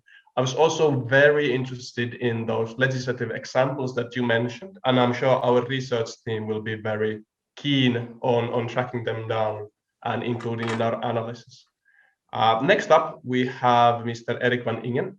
As you can see already on the screen, Erik is a blockchain and data specialist in FAO, and we'll be talking about these topics in just a minute. He works as the blockchain focal point for FAO's IT division and helps projects with digital agriculture, data analytics, and blockchain for climate action and agri-food value chains. His intervention will show how some of the unique features of blockchain and questions around data can provide some answers to the factors limiting the ability of producers to participate in these value chains we've been talking so far. And for the lawyers in the room, there are some thorny legal issues that still remain unanswered and which are topics that we may need to consider going forward with this project that arise from the technical presentation by Erik. So please, Erik, over to you. Thank you, Timo, for this kind introduction. As you can see, my presentation will start with blockchain, and then we go more in towards data, the topic of data. So a brief crash course in one slide on what is blockchain. You may have heard the term distributed ledger. Blockchain encompasses the feature of a distributed ledger that is a decentral database, and it adds a number of features over there. If we think in terms of capabilities, you may have heard the most famous blockchain is probably Bitcoin. Bitcoin came out in 2009, but it did not have the notion of a smart contract. And we may talk about this later as well. And the capabilities of blockchain are considered to be disruptive. It can really change business models. At FAO, we certainly do not give priority to the application in terms of Bitcoin as cryptocurrencies, but we really think through actually the whole scenario that Tomislav just presented, like issues like child labor, gender, and climate. How can we address these topics of sustainability with blockchain? FAO issued a study with the Wageningen University, and you can read that after, but there's one diagram which I would like to show you, that for instance, on the level of emissions and concentrations, you only need the ledger function of blockchain. But if you go to more complex issues like mitigation and adaptation, you need to think through what is the meaning of a smart contract if we would like to stimulate climate adaptation and mitigation, and what are the governance frameworks. And certainly when it comes to a ledger or smart contract or governance, we need legal experts to think through what would that mean if I would set up a blockchain which goes even cross-border, for instance. Then from here, I go more into the topic of data. The most famous data regulation is the GDPR from the EU. It came out in 2016 and into force in 2018. And I'm bringing it up here because it has been very successful. But if we would like to extend this to maybe some kind of global standard or a subset of this standard to a global standard, we may also need to learn from it. But because there are also negative aspects when it comes into play when you push for a regulation. And that is, for instance, that smaller players do not have the capacity or financial means to implement all the rules which are prescribed by a data regulation. Then one thing, the right to be forgotten is at this moment heavily debated in the context of blockchain, because blockchain has the concept of immutable transactions, which conflicts with the right to be forgotten. And this is also where I need all of you lawyers to think through how can we be practical with this. Then about data sovereignty. At the moment in the market of digital agriculture, we see the digital agriculture service providers coming up quickly, like John Deere and so forth. All these players, what they kind of tend to do, if a farmer wants to use their services, the farmer needs to hand over all of their data, and there's no regulation or whatsoever. And of course, the farmer doesn't even think too much about it, but on the long term, it may have counter effects. There are initiatives ongoing, like international data spaces, which comes up with a model where they say we need to have brokers between the farmer and the digital agriculture service providers. And actually, this discussion is not even agriculture specific. You could even think of all of us, how we relate to social network service providers. It would be nice to have brokers in between, but as of today, that's not a common practice. And of course, there are all sorts of legal issues and so forth to think through, but in FAO, we definitely follow the international data spaces and FarmStack initiative. FarmStack is actually an implementation of the conceptual models of international data spaces. Then I'm already at the last slide. I'm sure Timo is happy because we are running a bit on time. This is on the left side, you kind of see my naive wish list from a techie person that I would like to have a kind of agriculture version of the GDPR for agriculture. And the question is, if we would have something like that to at least protect all the data which goes around in agriculture, what would be needed for that? And there is the legal identity expert group from the UN, which specifically focus on identity. And of course, when we talk about regulation for farmers and data, identity is an important issue. There's also the International Platform for Digital Food and Agriculture. This could also pick up a certain role, and that all still needs to be defined, but also groups like this could even come up with recommendations how this platform should relate to a regulation. And then the last point is, what would it mean if we go to a ADPR, an Agriculture Data Protection Regulation? I also would like to mention what I mentioned earlier already, that we have the GDPR, we can learn from it, and we should not repeat its negative aspects. And then I'm already at the end of my presentation with the remarks that if we are not doing it, who would do it? I don't think that anyone else can pick up this job, and if not when, if not now, when? And actually this similar slide I presented 2 years ago, and I have to say that we're still more or less in the same situation, but the momentum is growing to do something. So I would be happy to discuss with this community how we can make that happen. Thank you, and available for any question. Over to you, Timo. Thank you, Eric, for a very clear introduction to a technically very complex topic. And thank you very much for staying even under the allocated time so that we managed to keep on to our schedule.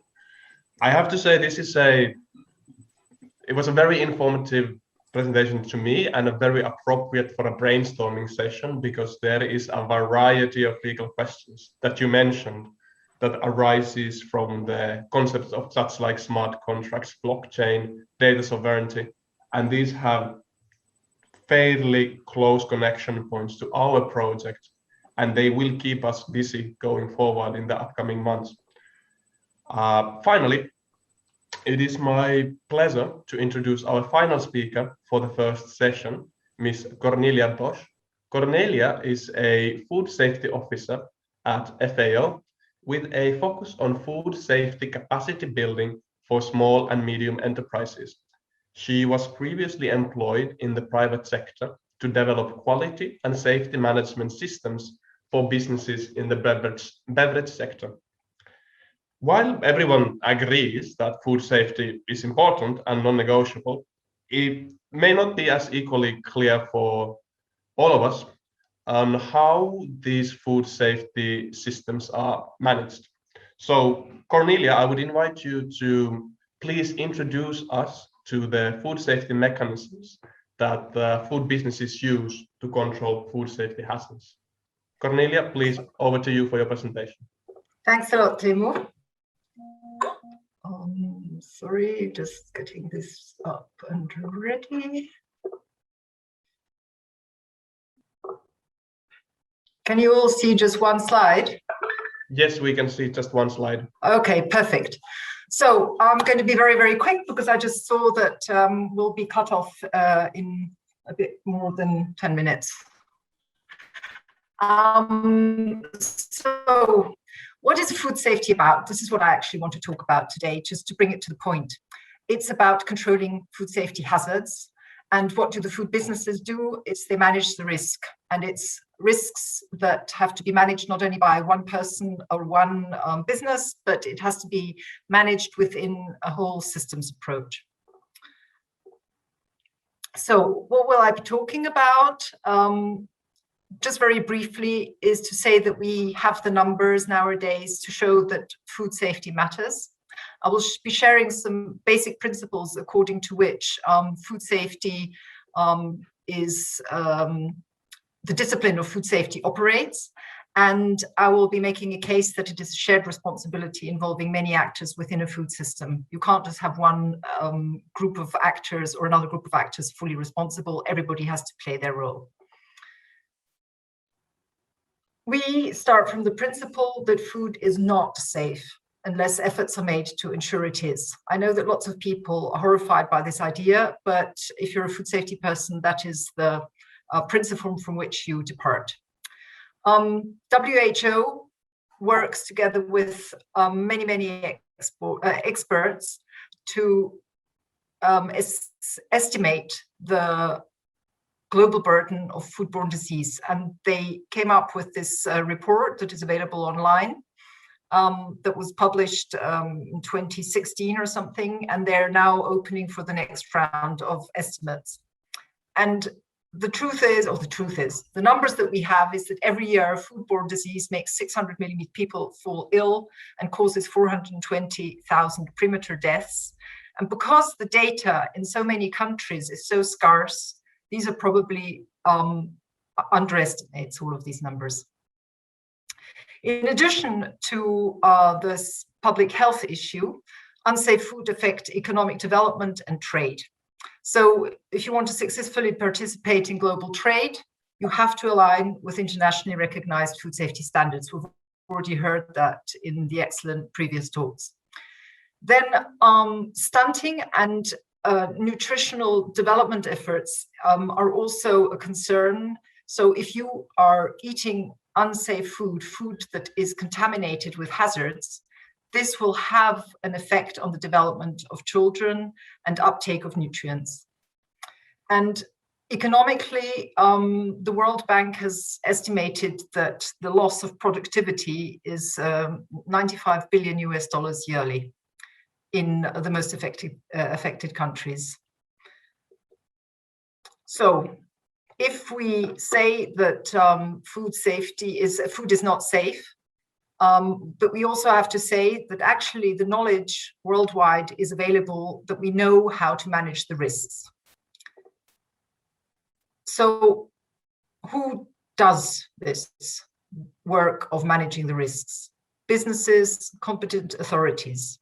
And the success of their actions depends on an enabling environment. So you need infrastructure, you need validated good practices that everybody is agreed on, you need expertise, knowledge at a reasonable price so that businesses can access it, and you need some kind of regulatory oversight.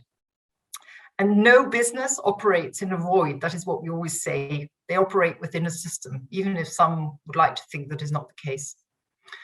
So what are the main principles? The main principle, number one, is that you cannot test safety into food. That is an answer we often get, is, hey, but we have these tests, you do an analytical test.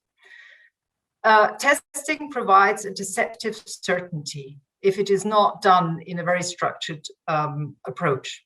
So tests are very specific. You have to know what you're looking for. A test in itself is not 100% accurate, so it won't give you a truthful answer. Oops, apologies. I have to go back here. That was me clicking too quickly. And it is often not possible to induce the safety of a larger quantity, so I'm talking about batches, from one small sample. And sample size matters enormously and is also an economic factor in testing. The second principle we follow is that we want to prevent instead of reacting. And every food business has to be aware of the hazards of relevance that it needs to address, and it has to be able to explain how it is controlling these hazards. And this is knowledge that actually most or many food businesses have, and they are very eager to learn, and if you give it to them, they will use it. This is our capacity development work that we have. And a preventive approach means that instead of being surprised by contaminated end products, a business will contribute to a system whereby known hazards are controlled preventively throughout the value chain, and it will control the processes within its operations. And as a third principle, we have to state that hazards can only be managed in an environment that provides a certain level of safety. So you have to start with an infrastructure, decent working conditions that are conducive to implementing good practices. We've heard already before, if there are no contracts, people are abused, they can't go on holiday when they are sick. A sick worker who has salmonella, they're shedding it into the foods. The next building block is good management or good hygiene practices or GHP, or then good agricultural practices. And this is the basis in every food producing, processing, etc. Business that has to be established. And only once that has been established, can you start talking about the famous HACCP, HACCP, which is a tool to control risks at critical control points using a systematic approach. So all of these have to work together. You cannot isolate them, which is something that one often sees, people starting programs on HACCP when there is no infrastructure, which just will make absolutely no sense. And I just wanted to give you, for two different commodities, an idea of what all of these practices are. So if we want to control aflatoxins in maize, which is a big, big problem in lots of the developing world, you have to control plant health. You have to prevent drought stress. You have to ensure that there is pest control. You have to have good harvesting and post-harvest practices. You need good storage practices. You have to sort correctly. You need traceability, etc. Same goes for pathogens in milk. That starts with animal health. I mentioned vet drugs, hygienic milk pre-milking practices, temperature-controlled storage, controls of milk before processing, the classic HACCP, sort of pasteurizing, processing controls, packaging, cold chain. And you can just see that it is a plethora of elements that each of them go deep and need know-how to be able to be carried out correctly. And then the last principle, which links up to what we've heard previously, which I found very, very interesting, so it's really great to be here, is that someone has to control whether the elements of food safety are in place and whether they are carried out. So if you want to minimize food safety risks, you have, for example, incoming raw material checks that a business can do and should be doing. You can have inspections against standards. Are you operating according to standards that you have, that you're selling against, that you are committed to?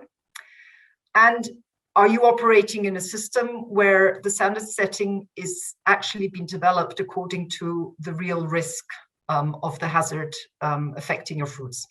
And here one can just say that certain parts of these controls can be done business to business. Others go beyond business to business. So where will the governance be situated? Is it with the competent authorities? Is it within these value chains, as was presented so eloquently before? This is a discussion that is still open and not finally discussed, and probably will always be evolving. To close, I just want to say that improving food safety is achievable. So food businesses generally want to do the right thing. Nobody's interested in poisoning their customer or consumers, because it affects all of us. You can't control it. Just say, I'm just going to give it to somebody. Food businesses, even small ones, understand the concept of food safety hazard controls. This is something we keep on hearing, that it's too difficult for them. If you go and explain, you do it correctly, they can comply. And last, I want to say that people really, really matter. So if you want to have safe food, you need people who are following practices. So you have to train staff. You have to enable people to not work, at least not with the foods, once they, if they are sick with some foodborne illness. And also a condition that you see a lot in agribusinesses is the high turnover of staff. And that just wipes out any maintenance of knowledge. I'd like to make the case that a concerted preventive action is needed, and it should not only be done after major outbreaks have occurred. And that, I think, that message has gone through to food businesses. Sometimes at national level, this is not quite understood. So thank you very much. I hope I remained within the time for all of your attention, and I will stop sharing. Thank you, Cornelia. That was exactly 10 minutes according to my stopwatch. Okay. Unfortunately, we are a little behind the schedule. So even though we have a number of very interesting questions in our questions and answers box, and we could have a wonderful discussion, to respect the schedule and make sure that we manage to go through our very packed agenda, we unfortunately will have to skip the questions and answers session.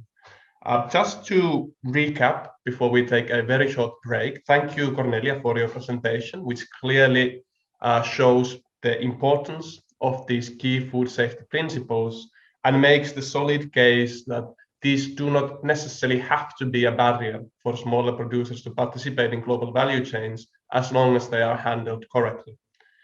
I believe that with these 5 excellent presentations, very thought-provoking presentations, we have set the scene for the more legal discussions that are to follow.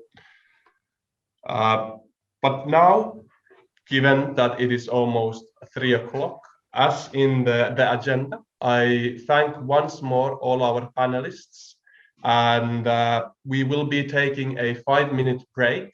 And when we come back at exactly 3 p.m., so in 4 minutes from now, my colleague Carlo Di Nicola from UNIDROIT will be moderating our next session that is going to be talking about contractual structures for collaboration and integration of agricultural enterprises.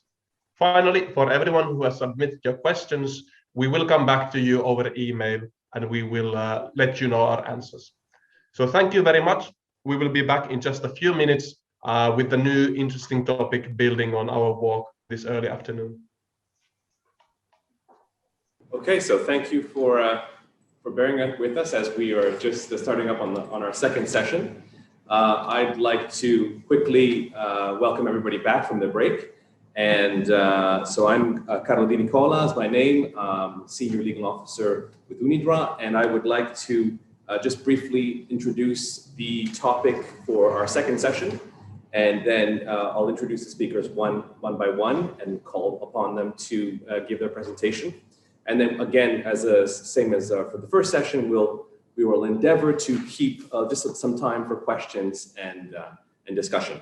So this is the second session. It's focusing on contractual structures for collaboration and integration of agricultural enterprises.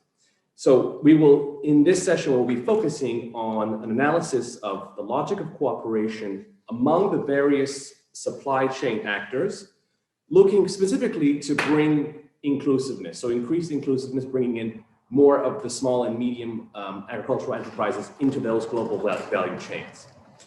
In particular, we'll aim to discuss how the governing aspect of contractual networks and multi-party contracts may help address inequalities in accessing those market opportunities, and how the contractual arrangements can either be obstructive or conducive to increased investment and financial sustainability for those actors in the market. So I'd like to call on our first speaker for this session. That's Miss Karina Fernandez-Stark. She is an international consultant and a Duke Global Value Chain Center affiliate, who has led numerous research projects related to economic development and competitiveness around the world. And today she will be giving us a presentation on the insertion of agro SMAEs, small and medium agricultural enterprises, in the global value chain. So Karina, I hope you can hear us, and please go ahead. Thank you. Thank you, Carlo. Can you see my screen? Everybody can see it? Yes. Yes? Okay, perfect. Thank you for the invitation to this webinar. As Carlo mentioned, I'm going to present about global value chains in agriculture, but especially the insertion of smallholders or their difficulties to insert in these global value chains. But before starting digging into these global value chains, I would like to make a distinction about the type of agricultural crops. When we talk about smallholders, they usually participate in high value agriculture, not in commodities like, for example, maize. How is defined this high value agriculture? This is non-bulk agricultural products. They require a special handling. I'm talking about fresh fruits, vegetables, specialty coffee, honey, cacao, etc. One of the characteristics of these crops is that they are more labor intensive. Okay, they require the work of the farmer, and the mechanization is complicated because the produce is very fragile, and the quality is a key factor determining the price and also the access to potential market. We also see many that prefer to go organic, get the certification, for example, and get even better prices. As mentioned before, these products are subject to a range of sanitary, phytosanitary regulations that these smallholders needs to meet. And these high-value agricultural products net higher prices. Okay, they can get better income for smallholders. There is an income generation that is higher than the commodities. So here, this is a simplified global value chain illustration of the high value agriculture. First, we'll start with the inputs, in which are including the seeds, fertilizers, agrochemical, some equipment, etc. Agroequipment. And then the second segment is production, in which we can find small, medium, and large farms. There is a range of different players in production. Then is the selection, where we can find the packing plants, the cold storage units, processing, because, for example, if it's fruit, then can be further processed in juice or frozen, etc. And finally is the distribution and marketing. Here refer to supermarkets, small-scale retailers, food services, etc. So today I'm going to concentrate in two main segments, in the production and the distribution and marketing, and especially in the power relation among these two. We know that the distribution and marketing, where the supermarkets are located, they concentrate the most power, while in the production there is less power. And this is what we call the buyer-driven chains, in which the global buyers, usually supermarkets in these high-value agricultural products, they set the standards, regulations, the quality, even they can set up the price. So the producers, in order to participate in these global value chains, they need to meet all these regulations and standards. So on the other side, we can find the producers. And specifically here, I'm going to focus on the smallholders. This information is mainly for our research that we did for the Inter-American Development Bank, in which we analyzed how these smallholders are structured and what are the major constraints. So we visit cooperative, we visit farms in Peru, especially in the production of cacao, same in Dominican Republic, in different countries in Central America with the production of coffee, stevia, and in Paraguay, fruits in other countries. So we had a broad perspective about what are the business models for inclusion and how these smallholders participate. So you can see in the diagram 3 different models, and they are organized by the level of development of these smallholders. Okay, in the first case, the smallholders are acting individually. So they sell their produce to an intermediary, and usually can be many intermediaries. So they're very far away from the local buyer, and they have very little bargaining power. And this is the first case. Then in the second case is the level of development is advancing for these smallholders, and these individuals decide to associate. So they group together and they reach the global buyer through an exporter or intermediary. And this exporter and intermediary can vary in their functions. It's not always is going to be the same. Sometimes it's going to be just a broker that sell the products of the association, or can engage more, provide inputs, provide technical assistance, and help them meeting the certification, etc. Then in the third case, we see more advancement in which the association can reach the global buyer without an intermediary.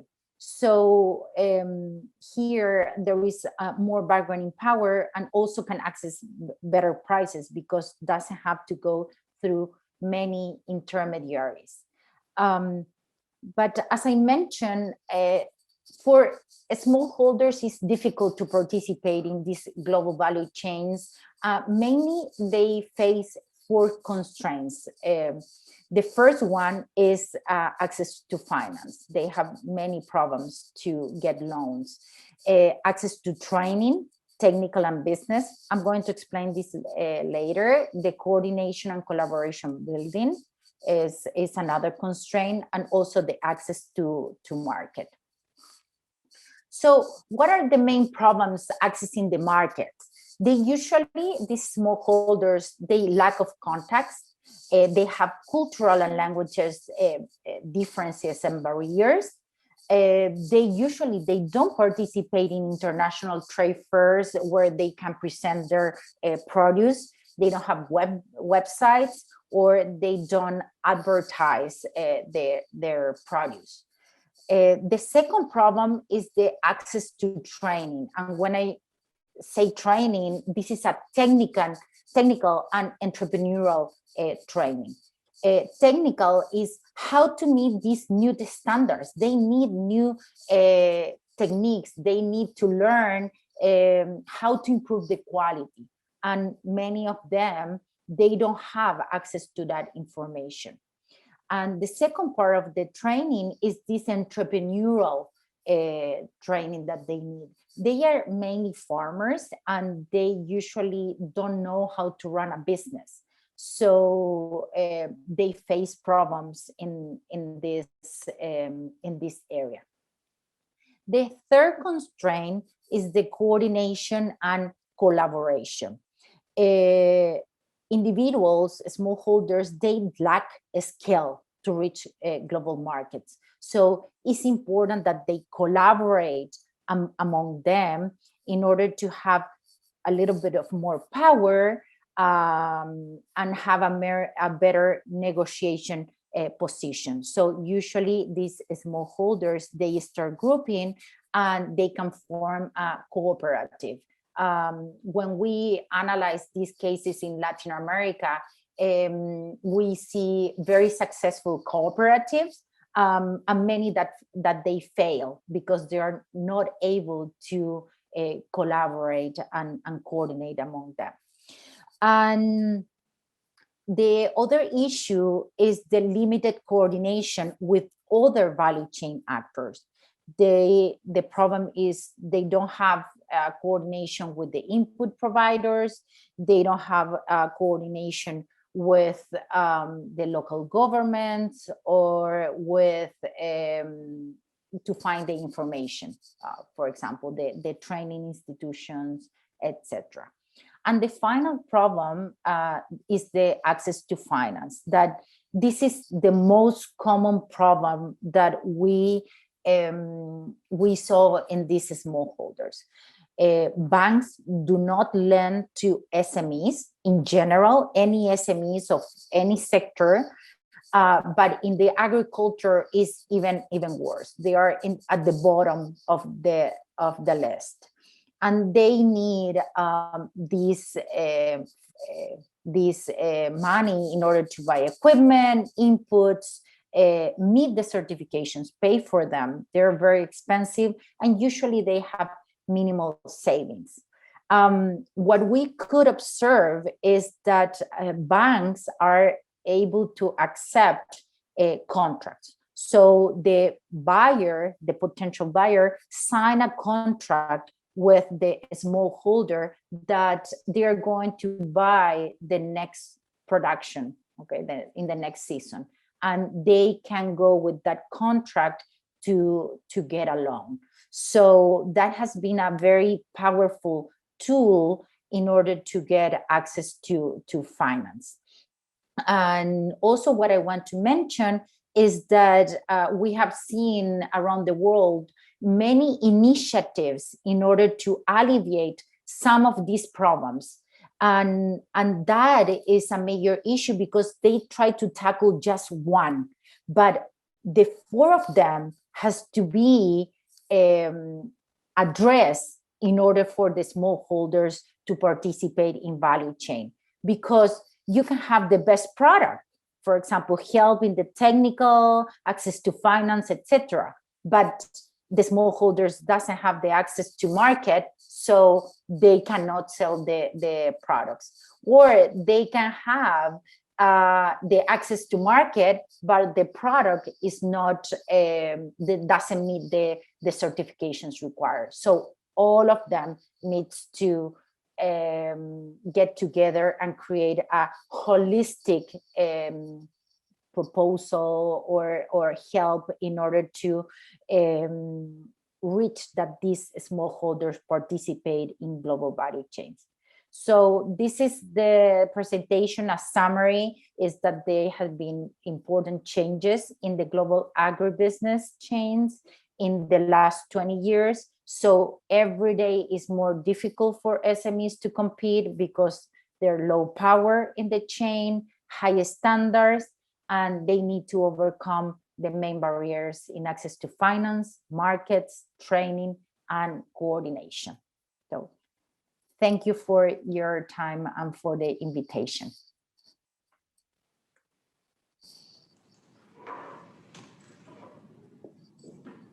Karina, thank you so much. That was, you were on time and absolutely on target in terms of what the kinds of questions we're looking at today and tomorrow. So thank you again. Hopefully we'll have a bit of time for some questions at the end of this session. So we might come back to some of the, certainly we'll come back to some of the issues you've touched upon. Our next presenter is Professor Fabrizio Cafaggi, who is with us here today at UNIDROIT's headquarters in Rome at our sede. Just a quick introduction. Professor Cafaggi is a Counselor of State, that's the Consiglio di Stato in Italy, and he has held positions as a professor at the Italian School of National Administration and at the University of Trento, as well as at the European University Institute, where he was also the co-director of the Center for Judicial Cooperation. That's a very brief summary. I could go on, but I will leave the time for Professor Cafaggi to give his presentation to us today on collaborative contracts in the agri-food supply chains. Professor Cafaggi, please. Thank you very much. Thanks for the invitation. I think it's been a great start. I want to build in my presentation on both Jennifer and Karina's work, and I think there are two key words that we need to focus upon. One was mentioned by Jennifer when she said that UNCTAD definition is agnostic about what kind of choice between contract and corporate instruments should be made. And the second one is related to coordination. Jennifer highlighted that coordination is a key question for change governance. And one of the problems that in the project we will be facing is coordination through which means. What are the best ways to achieve this coordination? Karina highlighted another dimension which is key for the project, and that's access. Now, I'll try to show that access and coordination are related, and so we need to find out how coordination can not only ensure access, but also prevent exit. So I think one of the dimensions that we have to look into the project is not only to make sure that smallholders access of the chain and access resources, but they stay in the chain. They don't exit the chain. They're not expelled from the chain. That's a key dimension, and contracts are very important to ensure that exit doesn't occur or doesn't occur massively. So if you go back to the four objectives that my dear friend, Professor Lorenzetti, highlighted, in the feasibility study, the aims are improving access to market, increasing the size of agricultural enterprises, easing access to critical resources. And here, there are some of the critical resources that Karina mentioned, capital, and I would add also land, inputs, and technology. So these are the four critical resources that are needed for smallholders not only to access the chain, but to make sure that they stay in the chain and maybe they also grow in the chain. The third term that hasn't come up too often, but will come up later, is power. And the extent to which within the chain, power is distributed not evenly. There's an uneven distribution of power, which translates into issues concerning the allocation of risks, costs, and benefits.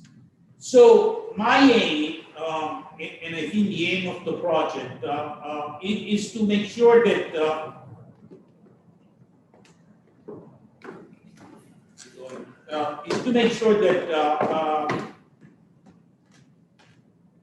we identify the link between the issue of access, that of coordination, and the choice of instruments.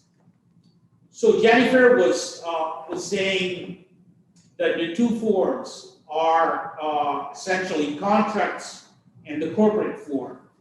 And the question that I want to ask for the discussion, I want you to ask Jennifer this question before, is does it make a difference whether we coordinate supply chains via contracts or via property?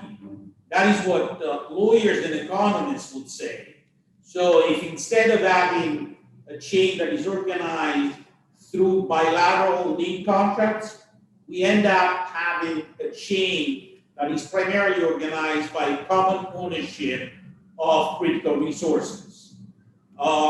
What kind of difference does it make if we choose one or the other? Well, it seems to me that one possible difference is that contracts are more flexible, but transaction costs are higher.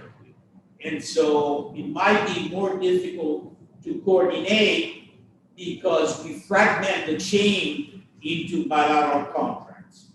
Ownership is certainly less costly, but it's much more rigid, and it doesn't allow the flexibility that contracts does.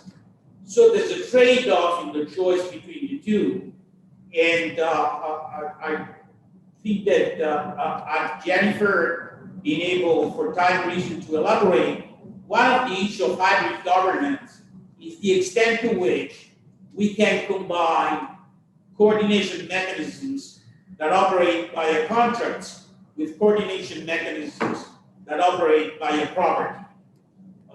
And especially in digital platforms, this possibility is now much more possible, much more available than it used to be. So the first choice that it has to be made by the chain leader is the extent to which they want to have coordination by contracts or coordination by ownership, which means by corporate law. The second one within contracts is the distinction between bilateral contracts and multi-party contracts. So the typical structure that we find, Karina, Jennifer can confirm this, and Carlo as well, Carlo Russo, but we find in supply chains in agriculture a higher number of chains that are organized through bilateral contracts. It is much more rare that we find multi-party contracts, whereas we find a lot of cooperatives. So the multi-party contract is not a very common instrument. It will increase in some areas. And so the question which I will intentionally leave open, because this is not an academic conference, is what difference makes to choose between a coordination system that operates via bilateral contracts in all the sections that Karina highlighted in her slide, vis-a-vis the possibility that some of those people, not necessarily only, so the input providers, the farmers, the traders, the distributors, get together in a multi-party contract. We shall see that this distinction plays a role also when it comes to managing the risks as we are now in the COVID crisis. And so it is not only a key strategic choice in ordinary times, but it's also a strategic choice to face unprecedented events like financial crisis and sanitary crisis. I stop here. Thank you very much, Professor Kapachi, for that presentation. We are running along with time here, so let's introduce our next presenter. This is Professor Lorenzo Cotula. He is a principal researcher in law and sustainable development at the International Institute for Environment and Development, the IIED, which is based in the UK. And he's also a visiting professor at the University of Strathclyde at the School of Law. So Lorenzo, I see you're online. I see you've got your headphones on, and please go ahead. You've got 10 minutes.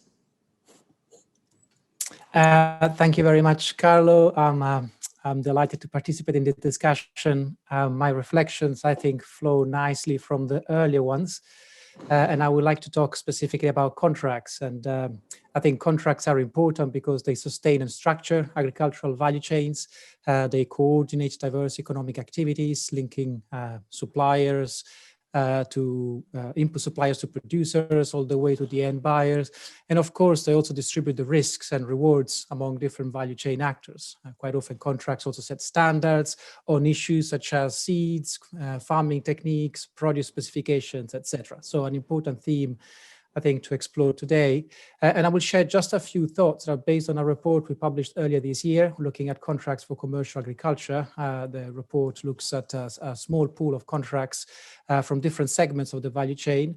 Rather than presenting the report as such, I'll just flag a few thoughts, 3 main points that might provide food for thought for the new project. So just a set of contributions really for the discussion on future orientation of the project. The first point is that contracts are very diverse, and we might want to consider some issues on how to prioritize within what is a very vast canvas. So contracts vary depending on commodities, on jurisdictions, social contexts, and also, of course, the value chain segment they refer to.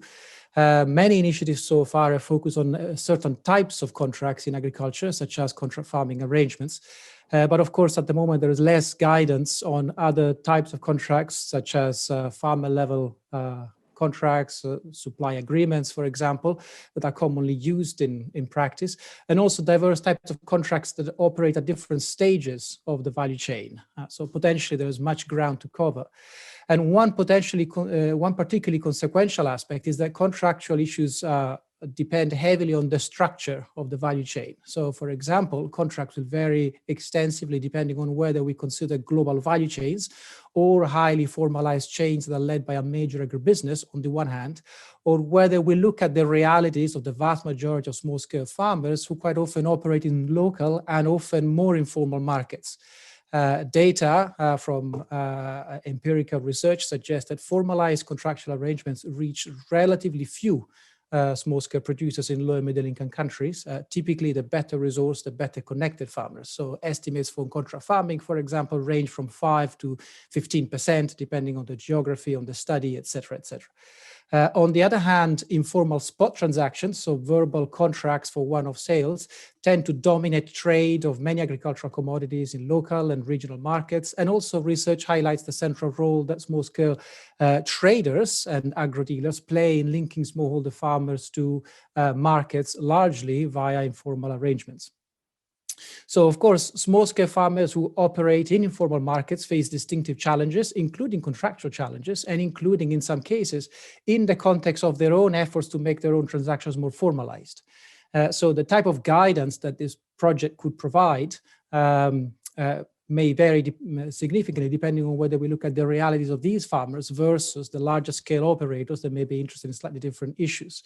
And so there are questions about the sort of focus and scope of the project, and taking highly formalized value chains as the main entry point would inherently restrict the project's relevance to certain types of agricultural enterprises, essentially the top tier in the smallholder sector, and in many ways the same producers that were already covered by the legal guide on contract farming. On the other hand, looking at the agricultural enterprises from the perspective of small-scale farmers rather than the perspective of a lead firm could lead to a different focus and a different set of contractual issues that the new instrument could explore. So the first point really is about the diversity of the universe of contracts in commercial agriculture and the value of looking, or at least considering specifically, the issues that farmers face when operating in more informal settings. The second point links closely to what Professor Kafaji was saying just now about the interrelatedness of different contracts and the notion of contracting chains. So legally, of course, a contract binds the parties. But in practice, contracts can have wider reverberations. This is partly because market power enables lead firms to impose terms on their first-tier suppliers, who then must give effect to the same terms in their own relations with subcontractors. For this reason, in our work, we talk of contracting chains rather than individual contracts to convey this interconnectedness of contracts with terms cascading from one contract to the other.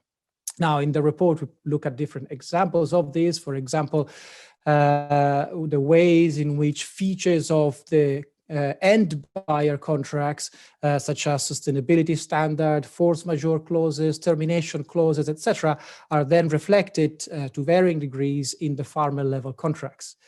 We also looked at ways in which contracts between the company and the government can have a bearing on value chain contracts, including the contracts that will then be concluded by small-scale farmers working with those companies. So this means that to understand and improve any contractual relationship, we must look not just at the contract that the farmers sign with their immediate buyers, but at the whole contracting chain. And relative to some existing guidance that already exists out there, the project could really help and add value by taking a more holistic approach to contract issues, coordinating value chains rather than or more than a detailed guidance on specific contractual provisions. Now, this, on the one hand, really relates more particularly closely to the coordination between the private contracts. So clearly the private law dimensions are central, but there are also wider links to public governance as well. For example, as regards antitrust legislation, where asymmetries in market power originate from concentration in certain segments of the chain. So the second point really is about the consider the interconnectedness of different contracts and taking a holistic approach that looks at how different contracts operate together or are meant to be operating together. The third and final point I was hoping to flag is about process. Quite often discussions about contracts focus on the provisions of the contract, what the contracts actually say. But for us, looking at process is at least as important. Save for cross-cutting issues such as force majeure clauses, for example, contract clauses typically depend heavily on the commodity, on the context, on the value chain relation, etc. And this creates inherent challenges when providing comprehensive fine-grained guidance at the international level that is meant to be relevant to diverse settings. On the other hand, some of the more difficult contractual issues are often issues of process. The process through which the contracts are developed and implemented determines who has what say, at what stage, and therefore how producers can affect or shape the terms of the contract. I already mentioned the issue of cascading terms, terms set by lead firms and in some cases by governments that are then cascaded down onto farmers, which raises questions as to how farmers can have a voice, not only in relation to the contract they sign directly, but also in the overall coordination of the value chain, which links to the point that Professor Kafaji was making about this issue of multi-party contracts.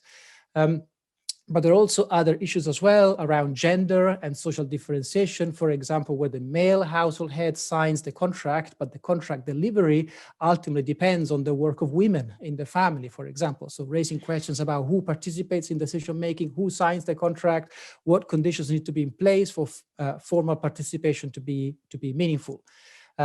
This issue of process also applies to initiatives that are aimed at helping farmers formalize their value chain relations, including through private law tools such as the dissemination of contract templates, for example.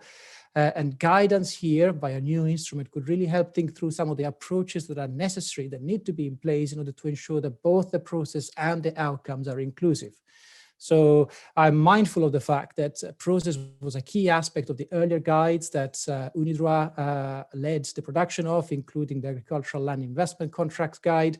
And so I think there is a lot that can be built on how a new instrument could provide guidance on processes for this wider range of contractual arrangements.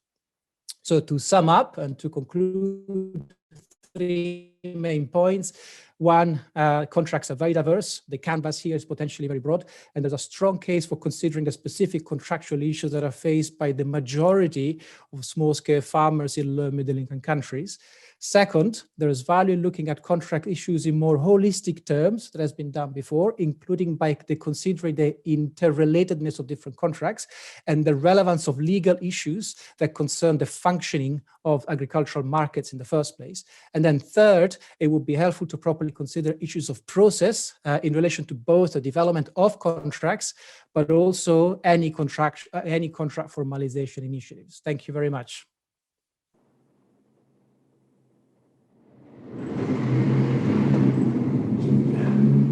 Lorenzo, thank you so much for that excellent presentation. We are having to crack on, so I'll introduce our next speaker. Ms. Carmen Boulon Caro is a lawyer by background with an LLM in European and international law and a postgraduate in trade law.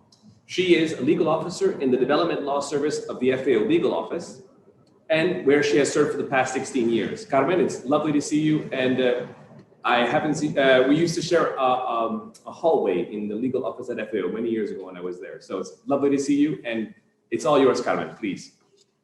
It's a pleasure to see you, Carlos, and it's really a pleasure to participate in this very interesting workshop, very, very thought-provoking, and I'm enjoying it really a lot. Congratulations to all the organizers.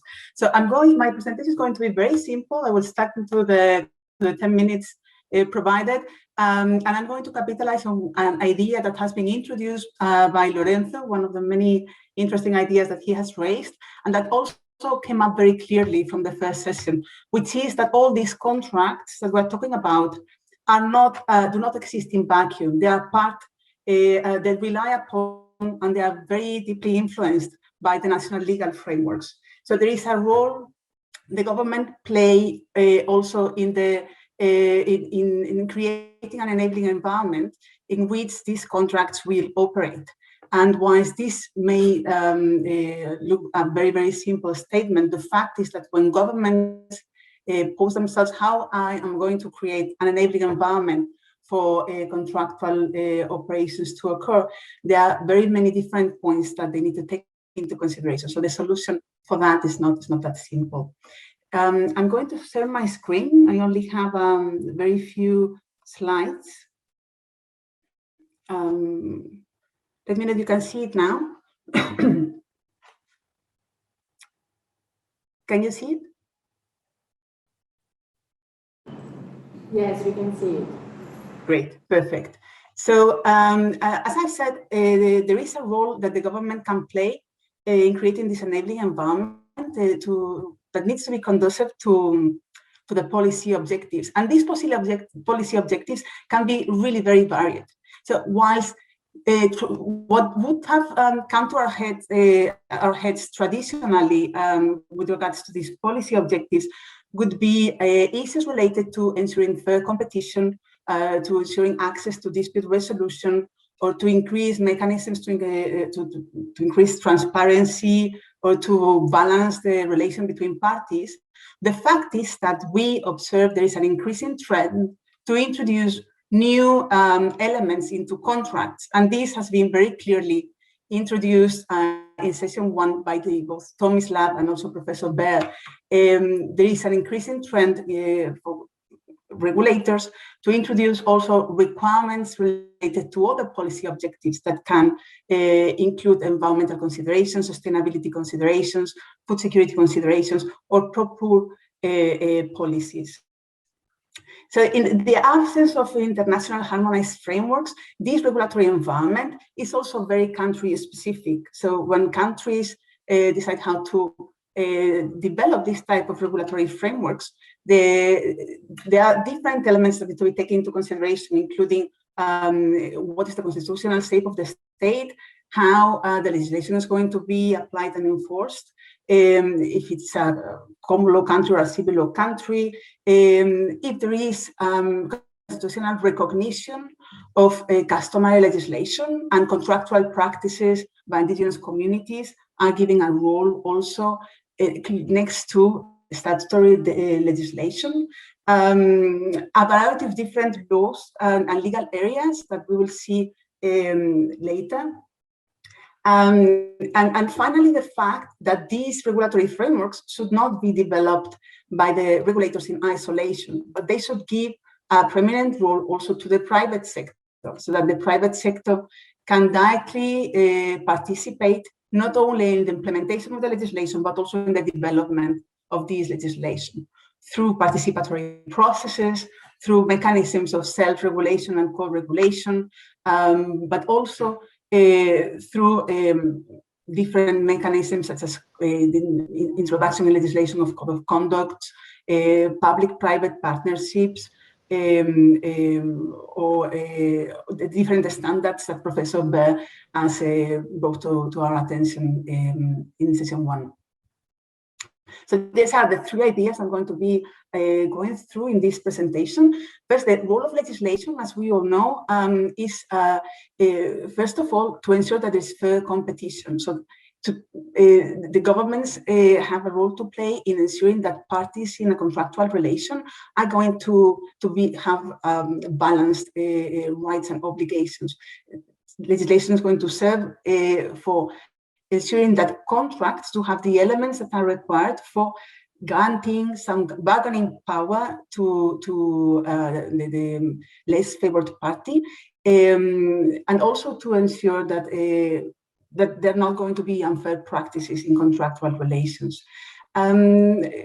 Legislation can give a step forward in this direction, and one example I brought is the Consumer Protection Act of South Africa that gives small businesses rights of consumers under a certain threshold. Although the scope might be restricted, applying only when the standard terms are used, etc. Legislation is also going to facilitate legal security and certainty, first, but by recognizing clear rights and responsibilities for parties. Second, for certain contracts, as is now the case for contract farming, for countries that have contract farming legislation, by recognizing certain elements that contracts should have, then by stipulating enforcement mechanisms and clauses, and also by regulating dispute resolution mechanisms and alternative dispute resolution mechanisms. One example is, for instance, the contract farming legislation in Morocco that introduces requirements that parties go to mediation prior to go to the traditional dispute resolution mechanisms. And then the third big element that the legislation provides is transparency, creating clear rules that apply to all, that increase trust among the different parties, and also setting up specific mechanisms that can serve for the government to obtain more information on how the food supply chain works, and in order to be able to intervene or to support the food supply chain. One example is, for instance, the observatory that has been created by the food supply chain law in Spain. But as we have said before, the objectives and the roles of legislation increasingly introducing other elements. And a good example is the legislation that my colleague Tomislav mentioned on the corporate due diligence and corporate accountability, that is the European Union, the European Parliament has now passed the recommendations to the European Commission for a directive on this, and that it is already, and these are already principles enshrined in national legislation in different countries, such as Germany, or more focusing on environmental aspects. There is also legislation on this in Brazil. The Brazilian law on contract farming also introduces an obligation to include clauses on environmental responsibilities in the production contracts. So there is a variety of different policy objectives that the government may want to take into consideration, and that through appropriate legislation could create an enabling environment for fair contractual practices. Pro-poor and gender considerations are also vital in this framework. So there is in addition to the specific legislation applying to contract law, there's a variety of different laws that would apply also to the functioning of to the performance of a contract, and these would include all the legislation around technical specifications such as food safety or animal or plant health related issues, but also human rights legislation, agricultural laws, commodity specific legislation, very often includes also contractual provisions, competition law, environmental legislation, in many cases, investment contracts do require environmental impact assessments, or consumer protection legislation. As I've said before, legal pluralism is recognized in the constitutions of different countries, and this also introduces a new body of legislation, customary legislation with the same value as statutory legislation, including also in certain cases customary dispute resolution mechanisms that are recognized in certain conditions. And finally, the role of the private sector in the development and the implementation of this legislation is vital. And here it's very clear the role that agricultural enterprises could play, not only in the implementation of existing legislation, but also in the development of this legislation. This includes the possibility for the private sector to promote self and co-regulation. And a good example is legislation that incorporate codes of conduct and make some of the elements of these codes of conduct mandatory, such as the UK grocery supply chain practices market investigation order. There are also standard agreements that can be developed by the private sector with minimum requirements identified in legislation. I very much enjoyed the example by Professor Fair of the public labor law conditions that are integrated into private standards in order to improve their enforceability. There are also public-private partnerships between the public and the private sector for the implementation, but also for the specific aspects of regulation that can be used for these purposes. And finally, corporate social responsibility related mechanisms, it can also be made mandatory for companies, such is the case in the Companies Act in India. So this is all from my part. As key conclusions, the legislation has an important role to play in creating an enabling regulatory environment that facilitates fair and sustainable trade practices and relations in the supply chain, but that also hires up key policy objectives into the agenda. This regulatory framework is going to be vital not only for the establishment of agricultural enterprises, but also for their operation. So it's important that that's taken into consideration also for the purposes of the study. The knowledge of this applicable legal framework is crucial to understand contractual structures for collaboration and integration of agricultural enterprises. And this legislation is becoming increasingly multi-sectoral and is aligning with the food systems perspective. As a final example, the recent European Union Farm to Fork strategy is a great example of how the different contractual mechanisms and the entire food chain is going to be integrating considerations that are very multi-sectorial. So this is all for my part. Carlo, over to you. Carmen, thank you so much for that presentation. We will hopefully have a few minutes for questions at the end, and I'd like to now introduce our final speaker on this second session. Mr. Amar Kawash from World Food Programme is a value chain development expert with 12 years of international experience. Right now, Rwanda, as Carlo mentioned, we've been working for the last 5 years, in Rwanda across 2 value chains, maize and beans. working with more than 85,000 farmers and 160 plus cooperatives that represent. While we're working on promoting these private contracts as opposed to informal sales of engage, the idea being that we're moving farmers up the value and other value chain actors, including the buyers and the agro-processors, to start thinking about more contract farming arrangements and multi-year contracts with farmers and their cooperatives, which we're not quite there yet in Rwanda, despite working in the sector for 5 years, but we've already seen quite a big improvement in the just the concept of a contract as opposed to just being a piece of paper.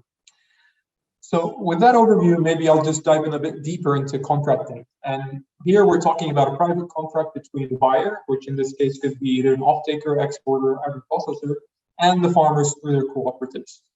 Our role is simply as a neutral broker. We are not a party to the contract. It's simply a private contract between the two entities. And our role is to kind of de-risk the environment around it to ensure that these contracts are serviced and complied with. And especially as we're dealing with food, maize and beans here, prices are quite volatile. So we've moved away from promoting fixed price contracts. Governments here usually on a season by season basis set minimum prices, which the contracts refer to. But the ultimate price is negotiated at the time of delivery between the buyer and the seller. And again, our role is simply to facilitate this communication between the two parties. And we've seen that when contracts have prices in them, that's when they tended to fail, and contracts are just not fulfilled. And we've seen over the last 3 years moving more towards this more flexible arrangement of market price negotiations with a reference to the government mandated minimum price, that deliveries have gone quite substantially up. And I think one thing that I always, when I do these talks about how we do the contracting with smallholder farmers, one interesting thing is that the assumption is always that actually it's the smallholder farmers that tend to renege on the contract or not fulfill it. But I'd like to flip this upside down a bit and talk also about in a market like Rwanda, where contracting and the legal enforcement of contracts is not so strong, that oftentimes it's actually the other way around, where the big buyers are the ones who end up leaving the farmers changed. Especially as we're talking about smallholder farmers here, with very minimal capacity when it comes to infrastructure, when it comes to their ability to process and handle food. And the fact that there is such a high demand for food to be sourced domestically, especially for the agro-processors, but quality standards were not being met, and just other parameters around the specifications of the food. So we've been working on all sides to ensure that the production is matching with the market demand. But because of the lack of infrastructure on the smallholder farmer side, the buyers tend to be more involved in, say, processing or offering complementary services, including logistics, transport, processing. And of course, we're dealing with an agriculture season here, so everybody more or less harvests at the same time. A certain buyer who might have 100 contracts is not necessarily able to service all those contracts at the same time, leaving sometimes the farmers waiting with maize under the rain that's almost going to spoil. So this is why this flexible contracting arrangements really help, because what we do under Farm to Market Alliance is actually provide a consortium of buyers.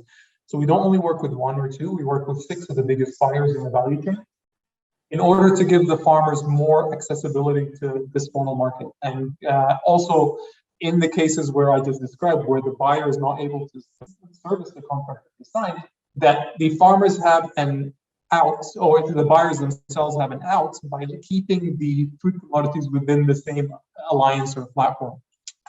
So we've been heavily promoting this approach to contracting, and it sounds on the face of it that the original contract holder might lose out because they will lose the production that will come from the original contract. But the reality is, for them, it's better to keep the relationship with the farmers by being flexible and allow them to sell to somebody else, as opposed to the market, which is what we see in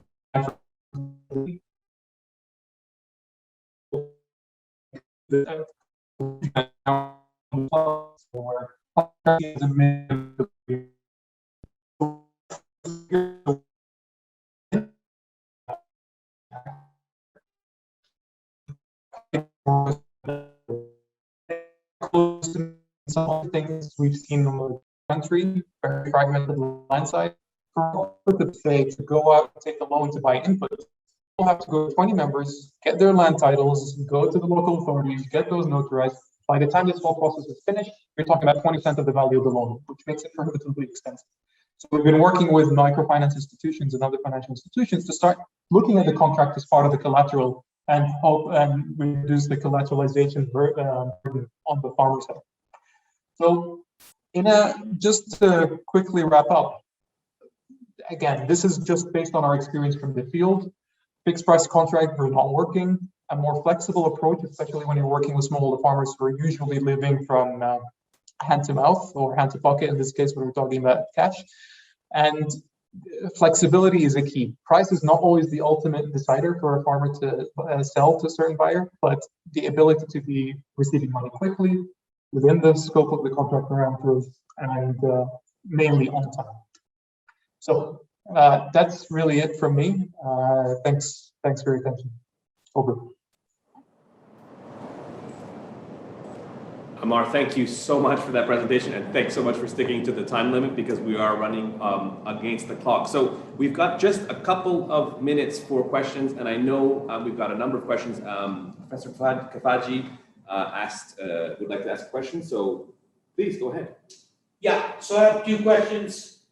One is related to the domestic versus international dimension of contracting that both Lorenzo and Carmen mentioned.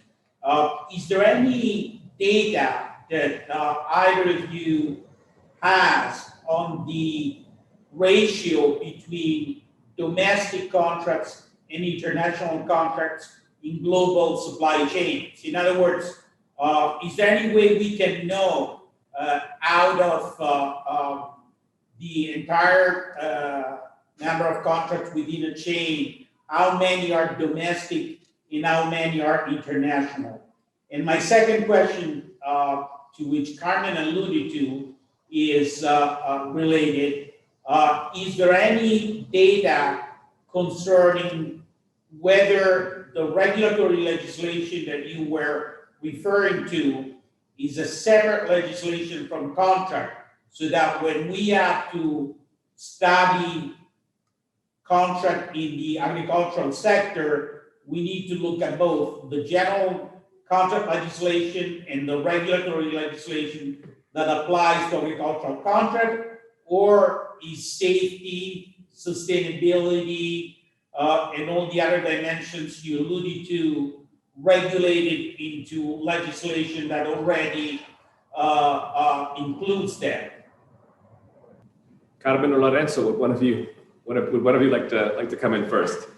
Maybe just on the first question, if I may, on the, I mean, it's a really good question, and I'm not sure I can answer it on domestic versus international contracts. The challenge is that not only is data, in my experience, very limited here, but also the length and complexity of value chains varies so extensively that it's often difficult to draw general conclusions. The contracts themselves, in our experience, it's very difficult to get hold of them relative to other types of contracts in other sectors. Contract farming, there is FAO and others have done a lot of work here in putting a lot of contracts in the public domain. Some end buyers, such as consumer good manufacturers, retailers, have their templates online and stuff, but by and large, sort of supply chain contracts are very difficult to get hold of in the first place. And certainly empirical data on the split between, say, domestic or international contract, or contracts sort of across borders, as it were, and also other features of contracts are very hard to come by. Even the figures I mentioned, which related to the degree of access to participation among smallholder farmers in relation to a type of contract or a set of contracts, such as contract farming, those are often based on estimates or very, very sort of specific studies that are then extrapolated from. So short answer, I guess, is in my experience, is that reliable data, comprehensive data for that sort of question is unfortunately difficult to come by. But we can say a few things based on the sort of glimpses we can get from these various elements I just mentioned. Just to capitalize on what Lorenzo has said on this, we do not have direct data, we in the legal office, because indeed there are different departments in the FAO that are working on global value chains and that may have analyzed this from a different perspective, but we don't have direct data on that relates to how contracts are influenced, take into consideration the distinction between national contracts versus international contracts. But from a regulatory perspective and from a regulator's perspective, what it is clear is that in the contract, the contract will pay attention to the elements that are going to be enforced at the country level, and in this sense, the form of the contract will determine how the different aspects are implemented. And something that's very interesting and it's related to this is how these, let's say, new type of legislation that introduced this sort of sustainability and environmental, social considerations and social obligations into contractual practices look slightly beyond the jurisdiction where the parties are sitting, and they look at international contracts as well. We'll have to see how this legislation will be implemented, but certainly there is an element there that obliges parties to take a look not only at the domestic legislation, but also to how the national legislation of their contractual parties' countries is being implemented. So this is not new for European Union trade relations. In other areas, for instance, in areas such as in the trade agreements, they are very often clauses related to sustainability in terms of environmental sustainability, animal welfare, human rights, etc. But it's interesting now to see how this is going to be applied to private parties in their contractual relations. So I do see also this tendency to introduce these conditionality clauses with effects that may go beyond the national jurisdiction. And I don't have an answer on how these are going to be implemented or the challenges, but I'm looking forward to seeing how this will operate in practice. So I don't have a correct answer to your question, but I have a lot of questions related that are also very, very thought-provoking. Thank you, Lorenzo and Carmen, both for your additional answers on that. I'll take it as a good sign that these discussions only raise more good questions. That means that we're at least going in the right direction, and that there is something there to be examined and analyzed. I'm looking at the clock. We do have to crack on with our next session, but I do see there is a question from one of the participants for Amar. See, buddy?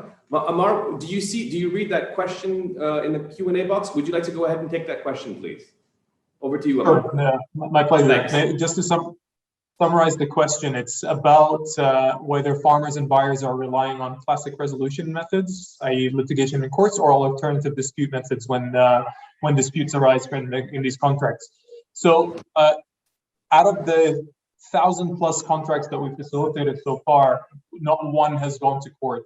And just by the basis of our position being as the facilitator, we're really trying to promote a lot more open communication between the parties and really rely on these more informal mechanisms, because nobody here wants to end up in court. And again, just to build on that, taking a step back, it's really about, if you have a contract with a buyer, and this is what we're working with the farmers on, and somebody else comes with a better offer.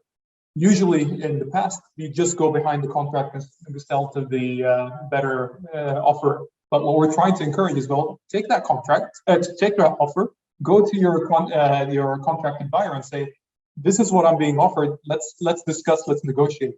And that's very much the approach that we're taking, is just putting everything above the table as opposed to go behind people's backs. So very much the informal dispute methods.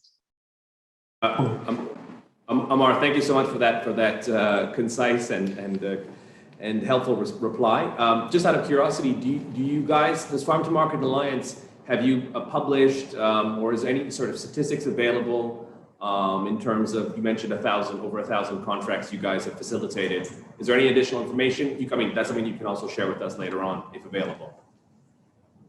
Sure, happy to. I mean, we've got these basic statistics on, for example, contracted volumes, what was delivered year to year and things. I think it might be interesting to share. Happy to. Sure, thank you so much. Do we have any further questions from the audience or from the... Please, go ahead, please. So I have a question for Karina, and it goes along the same line as the ones I asked before, but it points to the high commodity versus bulk. Karina, do we have data concerning the difference of the chain structure when you have high value versus bulk? And I would be particularly interested in 2 dimensions. One is the length, so whether in case of high added value, you have less segments of the chain than you do have with bulk. And the other one is again about international versus domestic. Is there any reason to believe that the number of international contracts in high value is higher than in the bulk, or it's just about the same? Okay, you're putting very difficult questions. I will try to answer. We know that high value agriculture is going more land, more small pieces of land usually, okay? And bulk is one big piece of land, okay? This is on one side. Regarding contract, international and domestic, you were mentioning the number of contracts? To know both the number, which for me would be a measure of the length.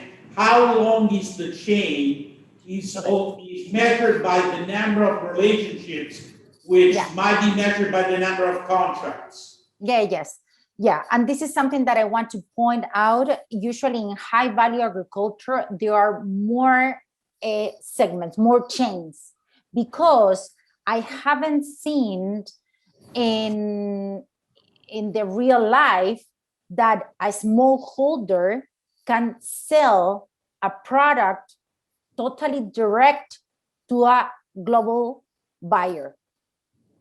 Usually, but I thought, for example, in the private label, which is generally high value, the supermarket go straight to the farmers and try to shorten the length.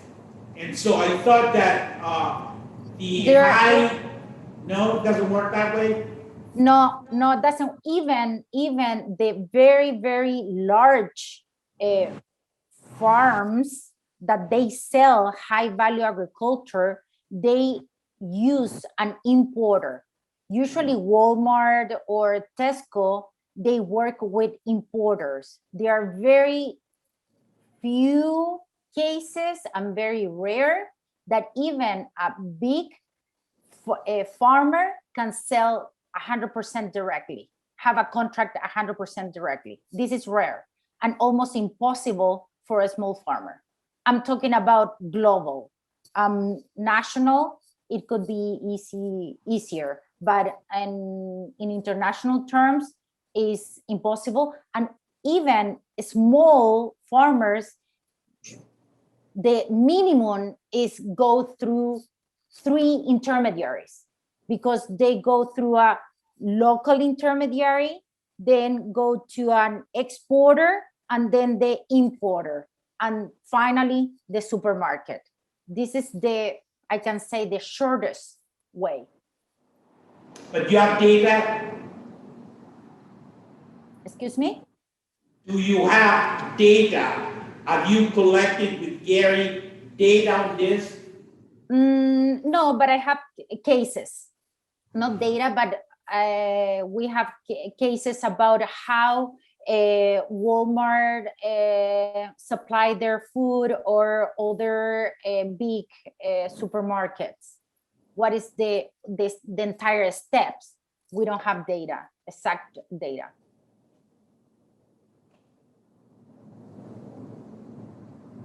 Thank you. Thank you.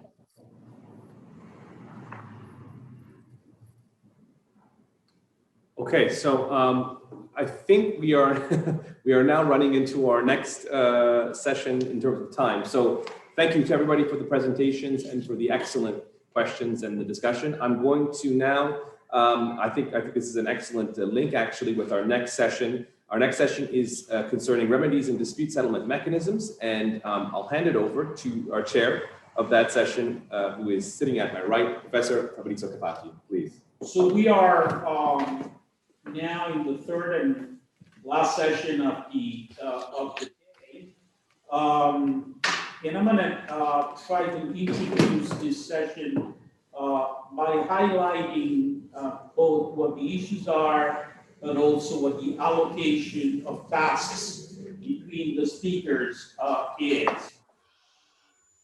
The question is basically the relationship between contracts and remedies, and between remedies and dispute resolutions. In the first two interventions, Paola Iannicelli is going to deal with remedies in relation to contracts. And so she will try to link up the discussion we've had in the second panel about the different type of contracts with a description of the type of remedies that are available in the different typologies of contracts that are used along supply chain. Whereas Carlo Russo is going to talk about power and unfair trade practices and how those can be remedied. These are two issues that I think in the project will have to be dealt somewhat in a connected way. They're clearly different because asymmetric power requires a specific legislative intervention with specific remedies, but clearly they are connected. Now, remedies, of course, arise when there is a problem, either a breach or an unforeseen event that forces parties to redefine, renegotiate the contract. So it is a key dimension to look at the remedies in the light of the dispute resolution mechanisms. Now, what characterizes agri-food supply chain vis-a-vis other type of chain is the incredibly powerful role of intermediaries. Intermediaries play many functions. One of them is to facilitate the solution of problems. And that's the reason why we introduced the issue of intermediaries in this session, asking Axel Marx to talk about the role of intermediaries with a specific focus on dispute resolution. Because the dispute resolution dimension, going back to some of the comments that were made before, can have an informal dimension, and that's where intermediaries jump in, or a formal dimension, including ADR or other type of arbitration dimensions. Very rarely, disputes about agricultural contracts go before courts. Courts are not involved in the dispute resolution mechanism, and as we shall see, this has a meaning, but also an implication on the selection of remedies. And then we have Matthew Genigal. And Matthew is going to go back to the issue of the alternative combination between contracts and corporate arrangements by looking at the variation and the differences between the two in the field of global supply chain. Matthew is giving a presentation together with Dr. Bishop, who's an economist, and so they will present a view that incorporates both the law and economics dimension of remedies, both in contract and in corporate law. So this was by way of introduction. I will introduce them one by one. The first speaker is Paola Iannicelli, and she will focus particularly on remedies in contract.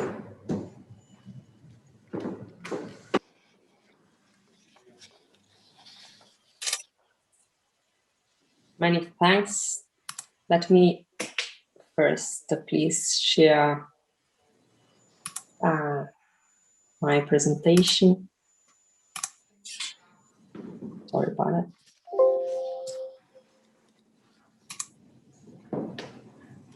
I think we are watching the presentation. I thank you very much for your kind invitation to this consultation webinar.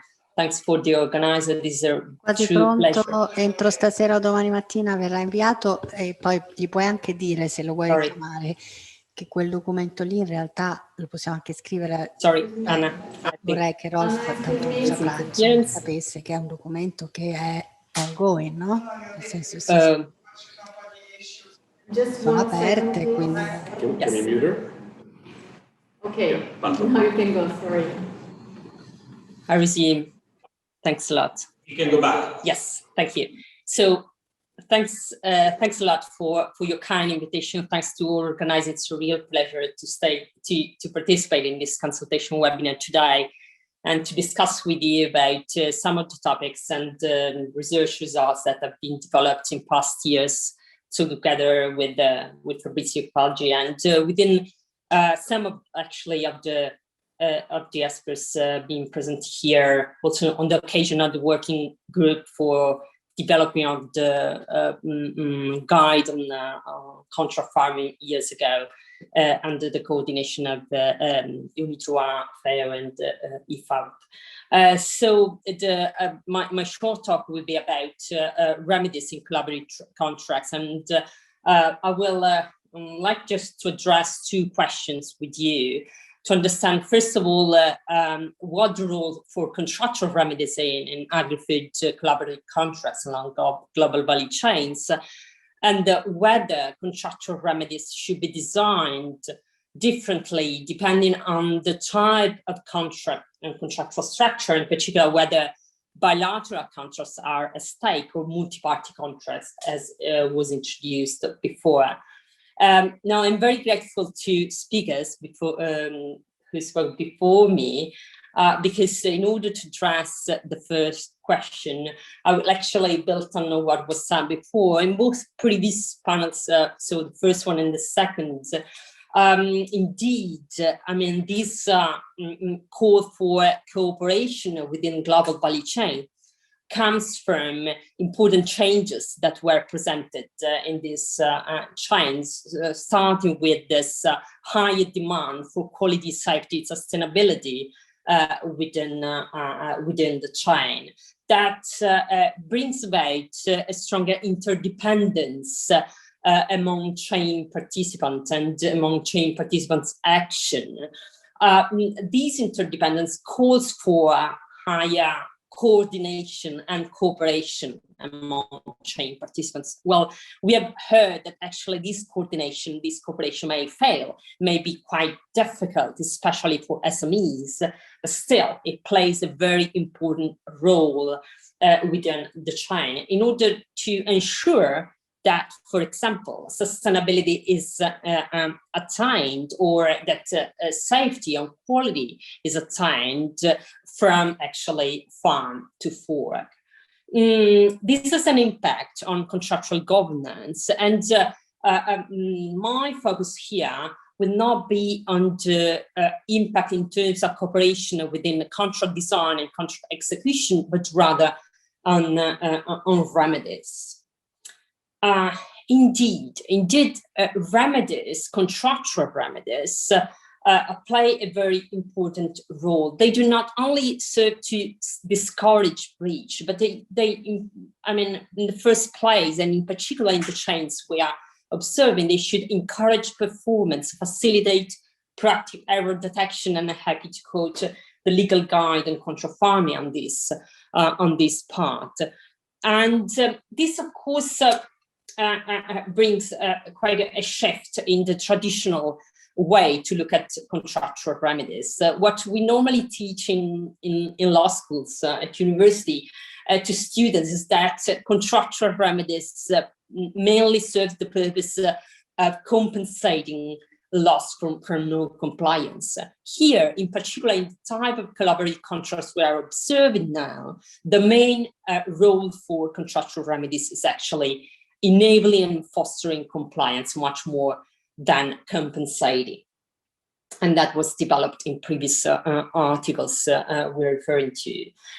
Well, some applications are quite similar to what, well, at least they are on the same line that we have heard before in previous presentation. I here refer in particular to the concept of flexibility that was developed in the last one presentation. Having a cooperative approach to remedies may imply a number of things. For example, defining breach with a degree of tolerance, defining remedies consensually, preferring remedies in kind rather than termination, vesting the party in breach with the right to cure, assigning the aggrieved party with the duty to mitigate. These are all examples that may unlike the concept of cooperative approach to remedies. But let's come to the core question I would like to share with you in just a few more minutes. So what is the difference in having a cooperative approach to remedies between bilateral linked contracts and multi-party contracts?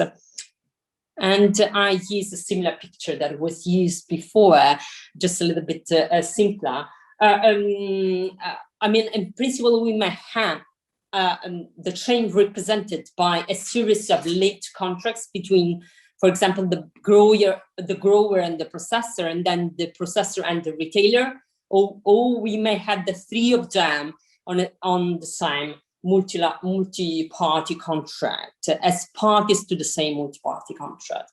Now, what changed in the two situations? If we look, for example, at the role of termination on the one side, the role of specific performance on the other side. Let's start from termination, which is really the most critical remedy, contractual remedy in the chain, because it's totally disruptive. Why? What happens? So let's assume that we have a contract between A, B, and C that we mentioned, that A commits a fundamental breach that entitled B and C, for example, to terminate the contract with B. If we are in a multi-party contract and A's contract is terminated, the relationship between A on the one side and B and C on the other side, what happens about the relationship between B and C? Can the termination with A also disrupt the relationship with B and C? Well, we believe that, and I believe that probably the answer is to be found in the concept of interdependence. The higher the interdependence within the chain, the more severe the consequences and the effect of termination, expanding their role, these effects to the whole contract or throughout the chain in the case of linked contracts. The lower the interdependence, differently, just by contrast, the larger the space for just a limited effect of termination, limited to the relationship between A and B, or A on the one side and B and C on the other side. Now, I put together linked bilateral contracts and multi-party contracts because, in principles, in both cases, we may observe some degree of interdependence. So in both cases, we may have that if A commits a breach, actually, the termination may expand its effect all the way down to C. However, we may also believe that in the case of multi-party contracts, even more than in linked bilateral contracts, interdependence is very strong. And this might be the case because actually multi-party contracts, interdependence is at the basis of the cooperation that parties develop within the contract. So even more in multi-party contracts, termination may be designed by parties as a very last resort remedy. Just a second consideration about the procedure. Some speakers before spoke about contract process. Well, the decision-making about termination in multi-party contracts is a collective, let's say, decision-making process. B and C should agree about terminating the contract with A, for example. Just by contracts, in linked bilateral contracts, B will be able to terminate the contract with A without consulting C. This is quite a big difference if we compare the two settings. Now, the question is whether multi-party contracts also help us through collective decision-making to monitor better the risk of abuse in the exercise of the right to termination, the right to exercise, to execute the remedies. This might be the case. Indeed, I mean, if we have collective decision-making, possibly the risk of abuse may be controlled to a higher extent. It's true that also in multi-party contracts, we may have power allocation that is unevenly distributed. What is definitely true is that legal instruments to address a fair termination in bilateral and multi-party contracts may definitely differ. Let me say just a few things about specific performance and I conclude just 2 more minutes. Definitely on the basis of what I've said, if termination is the very last resort remedy for multi-party contracts, then priority should be given to corrective remedies and specific performance. In multi-party contracts, even more than in linked bilateral contracts. But the question arises, are corrective remedies only targeted at the party in breach, or are they also targeted at the other parties? We've spoken about cooperation before the breach, but actually cooperation after the breach may be as important. After a breach, it may be very important that players along the chain cooperate to fix the problem, to address the issue arising. Then here, the distinction between multi-party and linked contracts is very important because, as we know, due to the privity of contracts, one party may only seek specific performance against the counterparty and not against the other parties with whom it is not linked through contracts. In multi-party settings, by contrast, all parties are equally part of the same contract. Then specific performance and corrective remedies may more easily be targeted at further parties. And here we see an example where actually this is a contract from the FAO repository, where indeed the specific performance remedy is directed at both the other parties, actually distinctively. Probably what we could be happy to see is a clause in which this remedy is directed at the same time against both the other parties, so that they are induced and asked to cooperate in order to adopt corrective measures. This is really the end. So I believe that this increased need for cooperation should also regard the design of remedies. The adoption of cooperative approach to remedies is already present in some of the practices that we may observe from research. But still, legal obstacle may exist in conventional contract doctrine, statutory provisions, depending on applicable law, of course, but also parties' failure to split design this cooperative setting within their contracts. So I believe that future research also within this working group might push this reflection further. Thanks for your attention. Thank you very much, Paola. We move straight to Carlo Russo's presentation. Carlo is a professor of economics at the University of Cassino and will focus primarily on manufacturing practices, asymmetric power, and the remedies. Carlo, the floor is yours.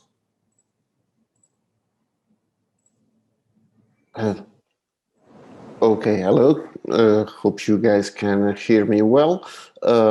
Thank you for the introduction. Thank you for the invitation. I hope to give a contribution to this project by talking a little bit about a topic that popped out here and there over the presentation. It was mentioned by Justice Lorenzetti, and now I will try to talk about unfair trading practices a little bit and show how those may be important for well, the contractual analysis of contractual structures. I hope you guys can see the presentation. Okay, so what I'm presenting today is a short summary of a study about unfair trading practices that in the EU fruit value chain that we did on behalf of the European Commission. So what we did very simply was to have a survey of a sample of farmers and traders in Italy and Germany, and we compare results. What we investigated basically was the occurrence of unfair trading practices, so why they occurred in the market, and trying to explain a little bit why they were there. I mean, so what are the economic reasons for the implementation of unfairness, basically? So I'm not going to spend a lot of time about the definition of unfair trading practices, which is actually a fairly interesting topic. But for this presentation, let's just say there are those practices that are, let's say, grossly deviating from good business standards. So we had a list provided by the recent EU directive, but also we investigated other possible unfair practices based on more general definitions. So following the value chain approach I was explained by Dr. Bayer before, we mapped a set of fruit value chains. This is kiwi, for example, but just to keep things a little bit simple, for this presentation, we will focus only on 3 stages: farmers selling to middlemen, that might be producer organization or private trader, exporter, all these kind of people, and then those ones selling to retailer, especially supermarket chains. So just to keep the jargon of the value chain analysis, it's clear in those kind of value chain that retailers are the leading firms. Okay, so we have this chain of contract, as was mentioned before by Dr. Kutola, that was in place. So what we found, just to give you a quick summary, is that unfair trading practices were really common. 72% of farmers claim somehow that they were subject to at least one unfair trading practices on a regular basis. But also they are very specific. So unfair trading practice, they really change depending on the stage of the supply chain you are, the link of the value chain you are, and what you're doing with the product and so on. So very specific and very heterogeneous. We found a great variety of practices and also combination of practice with different economic meaning. And finally, the fourth main result is we found a very strong interdependence between unfair trading practices, which means that practices implemented between retailer and middlemen really affected the practice between middlemen and farmers. So really this notion of contract chains is at work, and we found empirical evidence of that. So very quickly moving to the results, this is just to give you an idea of what we found. These are the percent share of middlemen experiencing a given practice at least sometimes. So we are talking here about of the transaction between middlemen, so organization, traders, and large retailers, supermarkets, and so on. So you can see that we have a variety of practices, and also a strong difference between Germany, Apple value chain, and Italy, the kiwi value chain. For example, some practices like unpredictable orders or unnecessary standard were really important in Germany, much less in Italy. Late payments instead were very important in Italy, much less in Germany. So the misuse of confidential information. You might wonder what is a confidential information about kiwi, but yes, there is a lot of confidential information going on about, especially cost of production. So you can see all this heterogeneity in practices and difference across value chains. If we move quickly to farmers, well, we found completely different practices. And also, again, the heterogeneity. So, for example, late payments now are important in Germany, so are unclear pricing rules and cheating on quality testing. Discretionary prices and fear of retaliation instead are much more important in Italy. Now, I mean, besides this listing, which might be interesting, what I think is really important is this comparison. So if we compare the practices between middleman, retailer, and farmer and middleman, we found something really different, of course, with very different practices. However, let's start investigating a little bit why some practices are there. And let's start, for example, for late payments in Germany. Okay, so as you can see from the picture, late payments are not really important between middleman and retailer, but are really important between farmer and middleman. So we might see, okay, this is just middle being evil, so trying to exploit farmer, just delaying payments, so gaining financial interest and so on. However, this is not the exact reason why this practice is there. Actually, we found something quite interesting, because we found that this practice originated from another UTP at the middleman retailer level, which is unpredictable orders, which means that German middlemen didn't know if, when, and at what price they're going to sell Apple to the retailers. That was totally unpredictable. This means that they really had to find ways to match an unpredictable demand, the retailer demand, with a very fixed production from Apple producers. So the Apple tree, right? So how did they do that? Well, in many ways, but also they were using very complicated and unclear pricing rule, which actually perceived as a big problem by German farmers, in order to adjust prices. And also sometimes, for example, they were cheating on quality. I mean, they were perceived as cheating on quality, meaning that their implementation of quality standard was much stricter when demand was low, and much larger when, of course, there was high demand for the apples.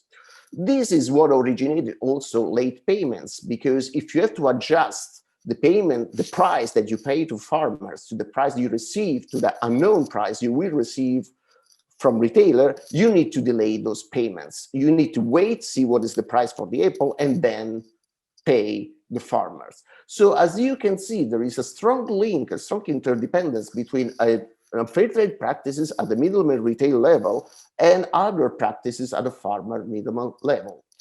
Same story applies to another practice in Italy, just to give another example, unilateral contract changes.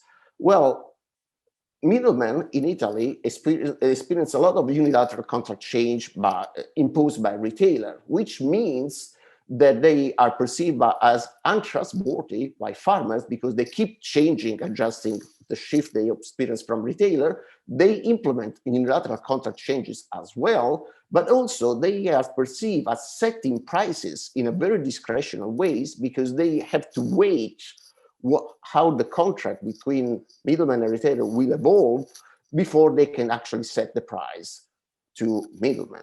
So as you can see, there is a very strong interdependence along the value chain, and you really cannot understand the organization of the trade between farmer and middleman if you do not capture the essence of the interaction between middlemen and retailers. This is a very important point because the focus transaction with the leading firm is the one between retailer and middleman, and the farmer middleman contract is shaped by that transaction. So, talking about remedies a little bit, this is a session about remedies. We have something from an economic point of view. I'm an economist, so this is what I do. We have two ways to approach the problem. First, we have private incentives. This has a lot to do with what Paola Iannicelli was mentioning before, because there is an increasing interest in fairness as a good for business, because of course it's much harder to bring farmers or firms to participate to a contract if they perceive they will be treated unfairly. So having a reputation for fairness attracts business partners, but also compliance, incentive to compliance, much stronger in an environment of fairness rather than if anybody's trying to be unfair to the other. So when you are trying to build long-term relational contracts, fairness may actually be a good for business, at least. If you go very quickly to public action, we have four directions here. The distributive justice, what is called distributive justice, when the public action tries to ensure that a given firm in the value chain gets enough value. For example, farmer prices are fair, okay? And I'm trying to change prices, to affect prices in order to achieve this result. Structural justice is about balancing bargaining power along the supply chain. So, for example, fostering producer organization or cooperatives in order to achieve some kind of counterbuying power. Procedural justice is about rules. So make sure that the rule of governing the trade, the institution governing the trade, as such that the final allocation, the final distribution is fair. And this is all the, for example, recent directive in the European Union about unfair trade practices is about procedural justice. And finally, when everything else fails, you can always have a restorative approach. The public action is to give some financial resources to farmers or to other small medium enterprises in order to compensate for the damage from unfairness. So just very quickly, if you want to see what's going on at the European Union level, at least, well, you can see that the share of budget, which is this line that I highlighted over there, the share of budget for in the common agricultural policy for distributive justice is sharply declining, going to zero, while the budget allocated to restorative measure is sharply increasing, the direct payment and so on. And there is a strong interest instead in structural and procedural measure. They are much less expensive, but they might be quite effective. But why we observe this shift from distribution to restoration? Well, my personal opinion, probably EU officer will disagree with that, is that while this distributive, structural, and procedural policies may be distortive or difficult to implement with some unintended consequences, restorative approach is quite safe. It's easy, it's safe, everybody's happy. So it's a very easy policy to implement. It's a very easy remedy to implement. Of course, it doesn't change anything. It doesn't really improve the situation, but it's easy. So as a very last slide, I would say that improving contractual fairness is what can be called a weak problem by Churchman in 1977. We don't have a clear definition for this contractual fairness. We have a lot of problems about multiple solution, interdependencies, trial and error, and so on. So usually when you have a weak problem, what you may do, the approach is in improving, mitigating the problem rather than solving to core, because solution is almost impossible. And there are some lessons that can be learned from at least our research. First of all, the importance of flexibility and co-design. This is something that came out from a previous presentation, I think from Carmen Bouillon, about the importance of working together, public action and private enterprises in order to co-design regulation. And also this implies a mix of public action and private incentives, also using the tools that Paola Iannicelli was suggesting before. And finally, a supply chain, a value chain approach is probably necessary because of the interdependence. It's very important to understand that if I can block or I can ban a unfair trade practice at one level, I do not solve the problem because the unfairness upstream will try to get away anyway. So it's not solving the problem, it's just probably determining other unfairness to come out in different forms. So this is why a supply chain approach is really needed. And okay, so that's pretty much what I had to say. I hope I wasn't too long. Okay, thank you. Thank you very much. I think both presentations give us 2 or 3 takeaway messages. The first one is that interdependencies are key.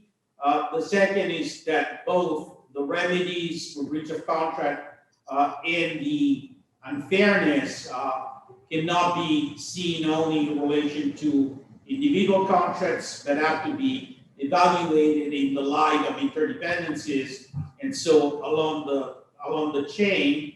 And the third one, which is the relationship between the 2 presentations, that it makes a great deal of difference if disputes are solved in the supply chain where fairness is in place, vis-a-vis disputes that have to be solved in a supply chain where unfairness is in place. We now move to ADR, to the role of intermediaries and the dispute resolution mechanisms by giving the floor to Axel Marx. Axel has written extensively on the role of intermediaries and also in agri-food, partly by himself and partly with Jan Wouters. Axel, the floor is yours. Thank you very much, Fabrizio. I hope everybody can hear me. Thank you very much for to this very interesting webinar. My approach will be a bit different from the previous 2 other speakers in this panel, who focused mostly on contractual relations between the different actors in the global value chain and between different parts of the chain. I will focus on what Fabrizio called intermediaries, and this is understood as organizations which are also involved in the governance of global value chains by putting requirements on all the actors in the global value chains with regard to certain social, environmental, sustainability requirements. And in this way, my talk also relates a little bit to what was discussed in the first and the second panel in the presentations of Jennifer on hybrid governance, Tomislav on the importance of due diligence and tools to foster due diligence, and by Karina. It also touches a little bit on a question which was set up in the chat by Natalie on whether certification schemes, which are one of these intermediaries, constitute a part of hybrid governance. I will focus on voluntary sustainability standards as intermediaries, briefly explain what they are and what they do, some facts on the importance of these intermediaries in global agricultural value chains. Then I will go into possible, let's say, trade effects of VSS, and there it's becoming increasingly clear that VSS are enablers of trade, but also barriers to trade, and getting, let's say, decertified can have actually quite important consequences. And then I touch a bit on the issues of dispute settlement and what might cause decertification. Very briefly, when we talk about intermediaries and when we talk about voluntary sustainability standards, there's not a fixed definition, but one which is more often used the last couple of years is the one provided by the United Nations Forum on Sustainability Standards, which defines voluntary sustainability standards as standards specifying requirements that producers, traders, manufacturers, retailers, service providers, so all the actors in the global value chain, may be asked to meet relating to a wide range of sustainability metrics, including respect for basic human rights, labor rights, environment, and so on.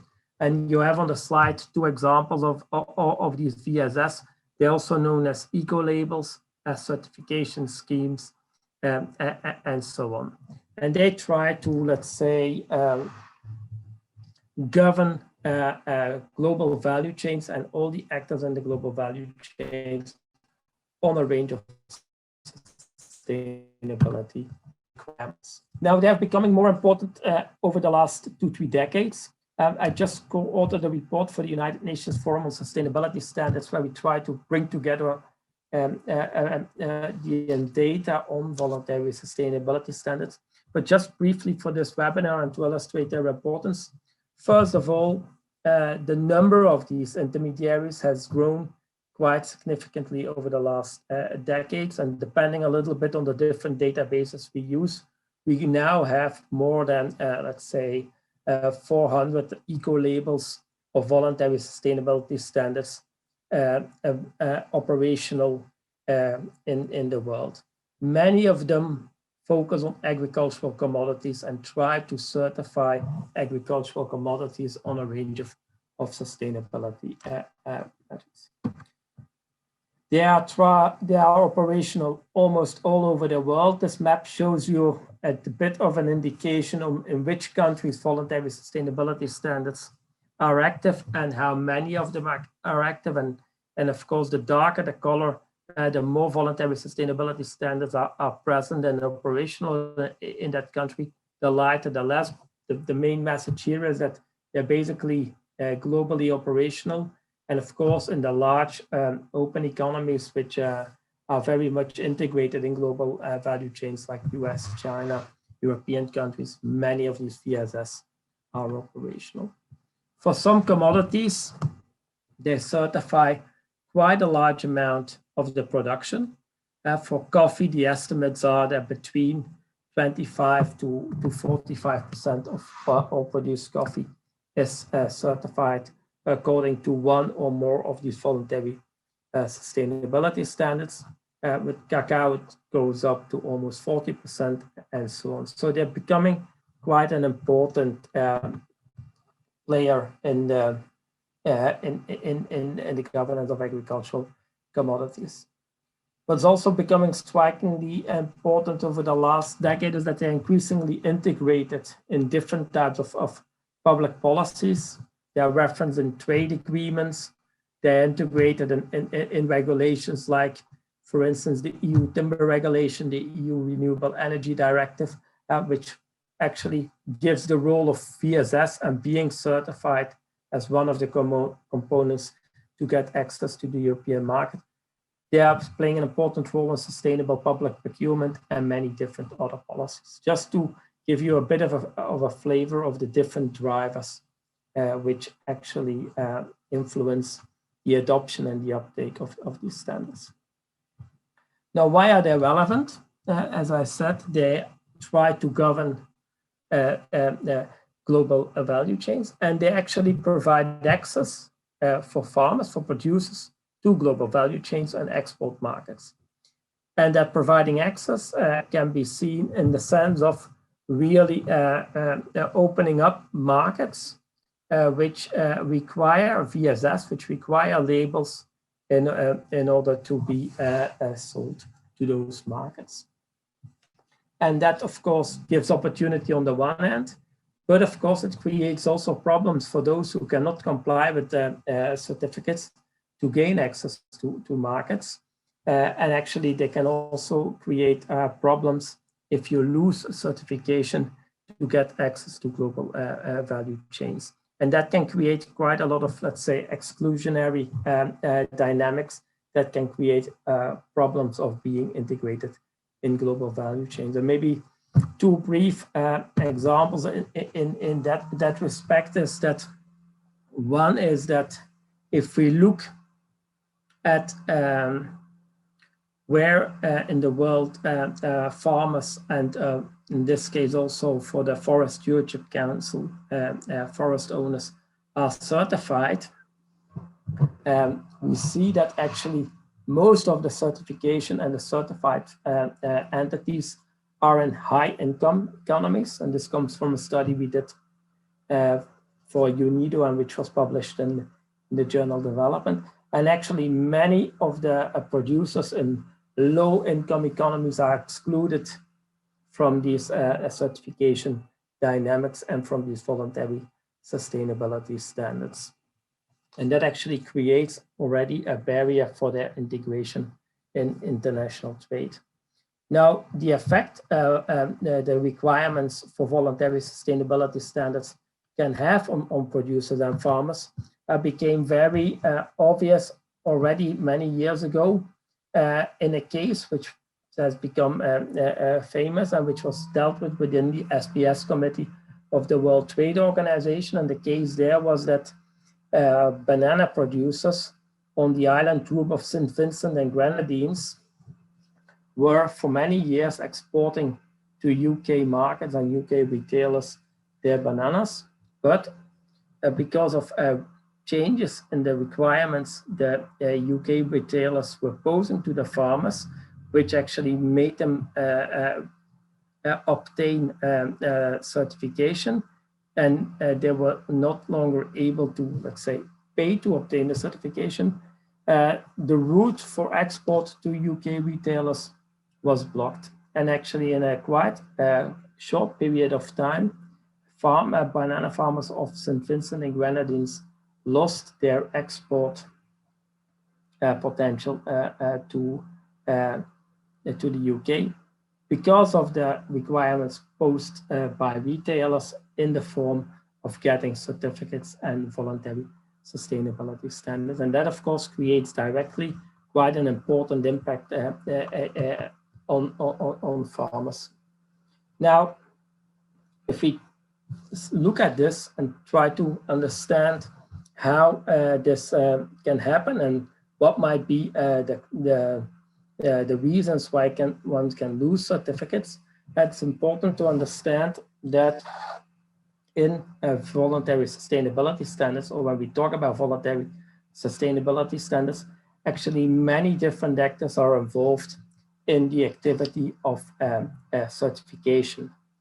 And there are basically two main routes through which voluntary sustainability standards can be lost.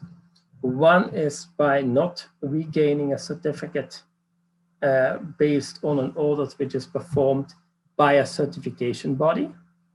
And the other one is actually based on a complaint system, which are embedded in the voluntary sustainability standards to address issues of non-compliance. With regard to the audits, what's the mechanism there? First of all, it's if you want to obtain a certificate as a farmer, you need to be audited to make sure that your practices conform with the sustainability requirements and the standards which are set by voluntary sustainability standards. And if you get, if you conform with these standards, you will get a certificate. And that certificate will have a duration and time, 1 year, 3 years, 5 years. But if you then want to regain your certification, you need an audit again. And of course, that audit can mean that you're no longer in compliance and you may lose your certificate. And that's already one mechanism through which an ending of the contractual relationship between, on the one hand, the certification organization, the voluntary sustainability standards, and the certification taker can happen. A second system, and that links to dispute settlement or complaint system, is that all of these certification systems have often a two-tier complaint or dispute settlement mechanism in place. One is on the level of the certification body, and that's typically not the voluntary sustainability standards organization themselves, but an accredited organization which does the conformity assessment, and these are typically consultancy firms. And you have a mechanism within these firms to lodge a complaint if you think that certain producers are no longer complying with standards. And then often the certification system, the voluntary sustainability standards themselves have an internal complaint system, which can also be used in terms of mentioning or formulating non-compliances. So these mechanisms are there, and they can actually lead to the ending of the contractual relationship between the certificate holders and the certificate givers. But it's important, I think, nuance to be made when we talk about voluntary sustainability standards, is that these mechanisms are there to, in the end, if there is non-compliance, to end the certificate, and that's actually to foster compliance. But these mechanisms are also installed there to actually not only, let's say, directly stop the relationship if there's non-compliance, but to try to create learning effects with producers, with farmers, to keep them in the certification scheme as long as possible. So that's not really, let's say, a mechanism which is there purely and alone for ending of the contractual relations.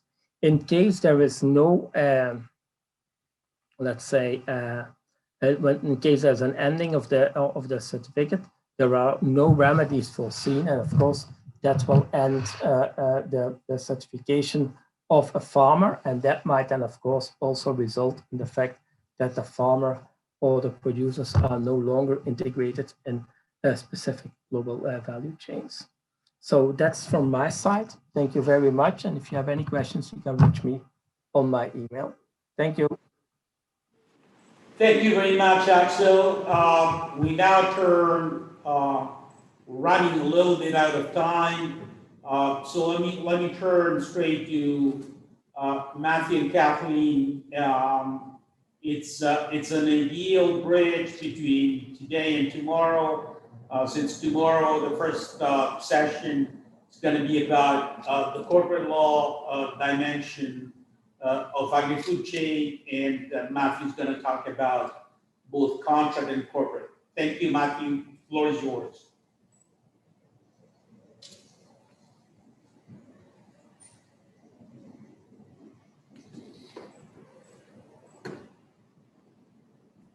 Okay, thank you. I hope everybody can see the slide. You should just see the title slide right now. Thank you so much for the opportunity to share this panel with all of you. It's great to see Professors Kafaji and Yamacelli again, and to share this also with Axel and Carlo.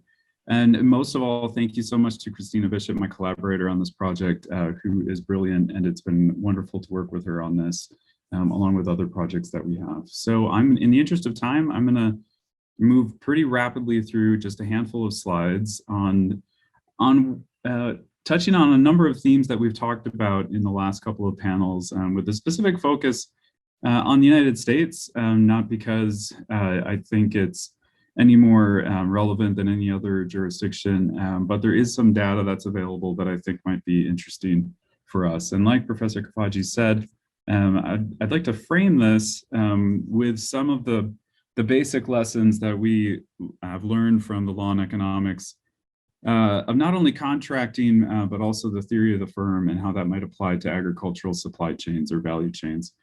So what I'd like to do with this slide is that, in a way, add a layer of complexity to what we've been talking about, but to do so in a way that gives us a bit of a framework here to navigate as we go, because I think it might be useful. So I'm just going to lay out a very simple depiction of the value chain. I think at least myself, I often think about production most naturally when I start thinking about agricultural value chains, the actual farms producing food, but of course there's other elements. I'm not going to dwell much on retail today. One thing I'd like to add to our discussions, which is particularly important, at least here domestically, but I also think increasingly in a number of different jurisdictions in the world, is the development side of this. So not just focusing on the actual production of food in the ground at any given time, but looking back at the innovation that happens in development. This could be involving biotechnology. It could be involving chemicals and fertilizers, et cetera, et cetera. So I think what we often do in this situation, at least what I often do, is think about the contracts that knit together these different pieces of the value chain. And of course that's true, and obviously that captures a lot of what we're talking about. What I'd like to do, however, is add an additional layer of complexity here by thinking about the governance options that are available to participants at each step of this value chain. So I'm going to use a pretty standard continuum here. This is more or less from Oliver Williamson's work. People debate whether it's a continuum or whether these are categorically different governance tools, but we'll sort of put that aside and we'll just use Oliver's framework. And on one end of the continuum, parties can organize production within the boundaries of a firm. They can use the prerogatives of property rights to allocate resources towards the production of different things. On the very opposite end of the spectrum, we have spot markets where production is organized through sort of immediate transactions that don't have a relational context between the parties over time or within the broader network of market players. And in the middle somewhere is this hybrid zone where networks are used. And I think a lot of what we're talking about today is really that slice of the continuum. And I think that's the appropriate place to focus. Well, what I'd like to do is just think about, or at least make explicit, the different options that are available to parties, the trade-offs that might arise between those, or the complementarities that arise.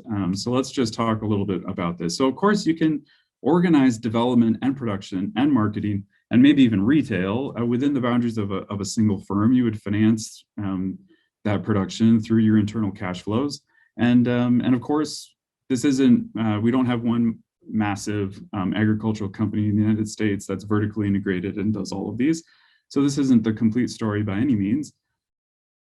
And what we see is a lot of variation across this middle space of the spectrum. So if we just focus on the production slice, as we move away from organizing production only within a firm, we might be adding co-investors or co-owners to the farm.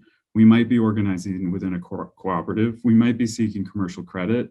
We might be leasing the land entirely, leasing the farm entirely and operating there. Or we might be using long-term service agreements to organize production. And of course, there are other mechanisms within this. These are just illustrative. We see the same thing within the marketing aspect of this. At the very bottom are the spot market exchanges that happen in commodity exchanges like the Chicago Board of Trade classically. But within that intermediate zone, we have long-term supply contracts. I've had the fascinating opportunity to read a bunch of hog supply agreements that are used in the United States in the last week. There are futures and options and forward cash contracts that are used. So there's definitely a lot of activity within that middle range in the marketing aspect. We also see this in development. So venture capital is a classic way to finance agricultural innovation. There are also strategic collaborations that happen. So rather than seeking financing from a venture capital fund, you're turning to a strategic partner within the market for financing, and you might collaborate to develop new innovation. There's also licensing arrangements where innovation is essentially bought wholesale. You're buying patent rights, more or less. So the point of the slide is simply just to illustrate the heterogeneity of that network aspect of governance within the different pieces of the value chain. And questions arise, I think, at least in a market like we have here in the United States, is can you identify some basic principles that capture this network aspect while also recognizing the variety and the diversity that we have? Because just to make it clear, like, I don't think we have a single contractual form that applies across all of these. There is a lot of variety as we go.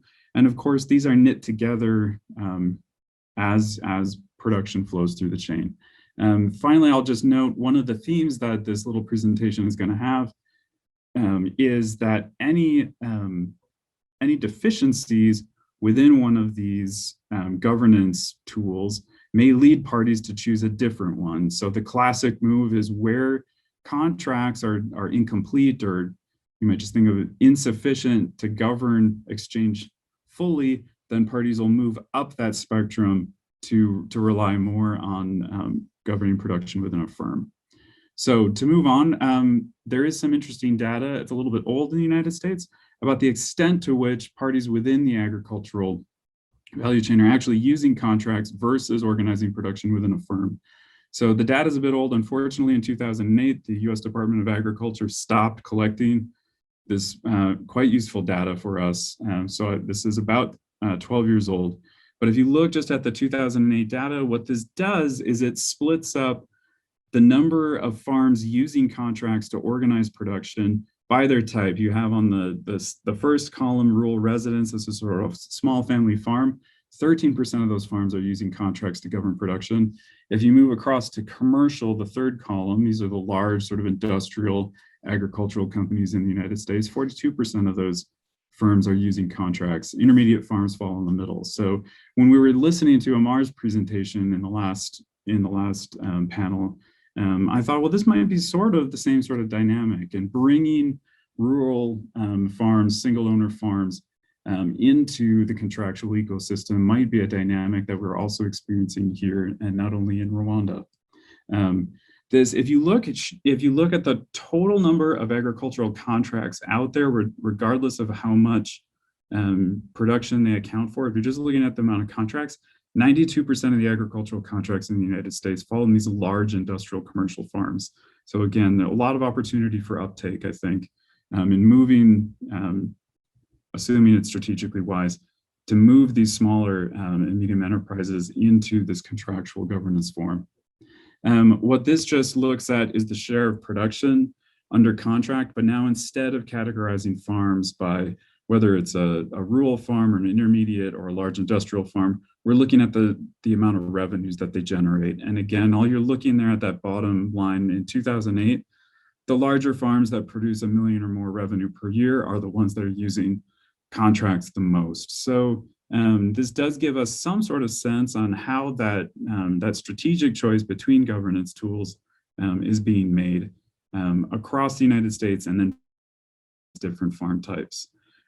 Unfortunately, like I said, we don't have any great data more recently. What we do have from 2019, what the USDA does collect is whether farms are owned fully by a single operator, whether there's part ownership, so you could have one or more investors, or whether it's operated as a tenancy, so you're leasing the farm from an owner. So at the very least, what we can say is, as of 2019, the most recent year for which data is available, nearly 25% of farms between the $100,000 to $250,000 revenue range are leasing their farms. So that's a contractual mechanism. That's about all we can say. So unfortunately, the last 10 years, we have a little bit of a blind spot in the data. So I'd like to take this to, in the last minute here, just the main theme of this panel, which is, what does dispute resolution look like? And I think what's important to notice is that the dispute resolution forms change depending on where on that continuum you fall.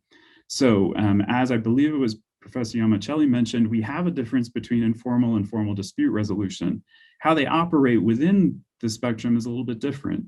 Within a firm, there are informal sanctions. They tend to be bilateral sanctions that accrue as deals repeat between players. This is like between employees, between their managers. Reputational sanctions aren't that available, but they are available within the network. So if you have this contractual network where deals repeat, you'll have that bilateral sanction that's available, the threat to say to your counterparty, I'm no longer going to deal with you if you don't behave yourself, if you don't perform your contractual obligations. You can also use reputational sanctions, which is, I'm going to tell other people within the market about your bad behavior. And that can be a powerful sanction that enforces contractual obligations. And in spot markets, because you don't have repeated dealing, this is where reputational sanctions are the sole informal form of enforcement that are available. So a fascinating series of studies by Lisa Bernstein kind of gives you examples within the agricultural context of how that operates. So her studies of the grain and feed industry in the 90s, I think, are interesting. So this is where things get particularly interesting, however, I think, is on the formal side. So within a firm, how are disputes going to be resolved? It's going to be within the public court system. We're going to be looking mostly at fiduciary duty law, but also labor law and maybe internal contract law if you have contracts, employment contracts with your employees. This is the particularly fascinating piece. And I've pulled, again, there's a lot of diversity within this network band, but this is looking at how is dispute resolution handled within the network contracts within the development stage of the value chain. And what you get here is this fascinating bifurcation or even trifurcation of disputes based on the underlying type of problem. So if there's a coordination problem between two contractual parties, like they're having technical issues and there's a disagreement about how that works, they'll have real-time expert resolution. So it's not really arbitration, it's not really mediation, it's we need a third-party expert to get in here and bring in technical norms to tell us how to fix this problem. If there's an intellectual property problem, then that's going to go to a public court and it'll be using property law to sort out who's the owner of a particular piece of intellectual property that's been developed. If there's the classic opportunism problems, then that's going to be handled by an arbitrator applying contract law. So what you get is this little network of enforcement institutions within this band of contracting. And finally, in a spot market, and again, this kind of draws on Lisa Bernstein's work, what you'll see is a public court or an arbitrator applying contract law. How the informal and the formal aspects of dispute resolution work with each other is a big question that hasn't been fully settled in the literature, but they do operate somehow, either they're substitutes or they're complements, and that's a question for further research. I'm sorry I'm going over time. I'm just going to close with this last slide, which is, as we've been talking about over these last few panels, there's a network that describes what these value chains are. I think it's very natural to focus on different types of systemic risk that arise in those networks. Environmental climate risk, obviously, foodborne illness, of course. I think what we're talking about here also is that there's possibilities for financial default cascades to happen within these networks. We also have failed diffusion of innovations within these networks, and perhaps those are issues that these contracts and this legal system can address in addition to the other ones. And that's it. Thanks so much, everybody. Thank you very much, Matthew. We are out of time, but I think that at least for those who want to spend a few more minutes on this panel, can we have a bit of discussion? And the first thing I want to do, I want to ask the panelists themselves if they want to ask other panelists questions.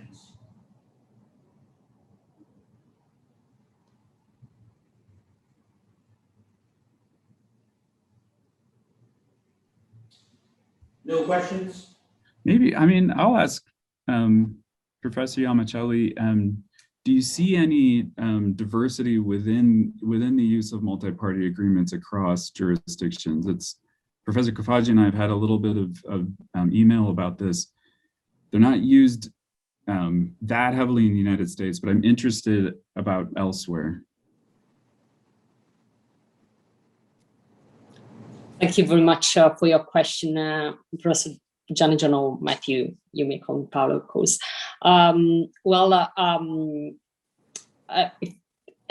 it is true. I mean, the functioning of multi-party contracts may differ definitely from one jurisdiction to another, and in particular, probably their use may differ to the extent to which they are in fact used.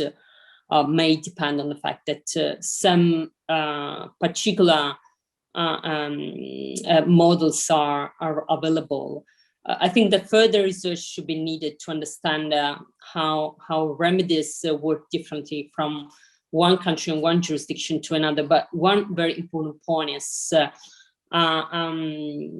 what extent different jurisdictions deal with the problem of the effects, the disruptive effect of remedies or breach of incidents within the multi-party contracts. So to what extent jurisdictions are, law is able to, let's say, limit the effect of the incident of the breach within a certain relationship within the multi-party contract rather than expanding it to the whole contract. But further research should be needed to have comparative analysis of this across legislation. This is definitely important, and it can be important within this group to explore further. Thanks.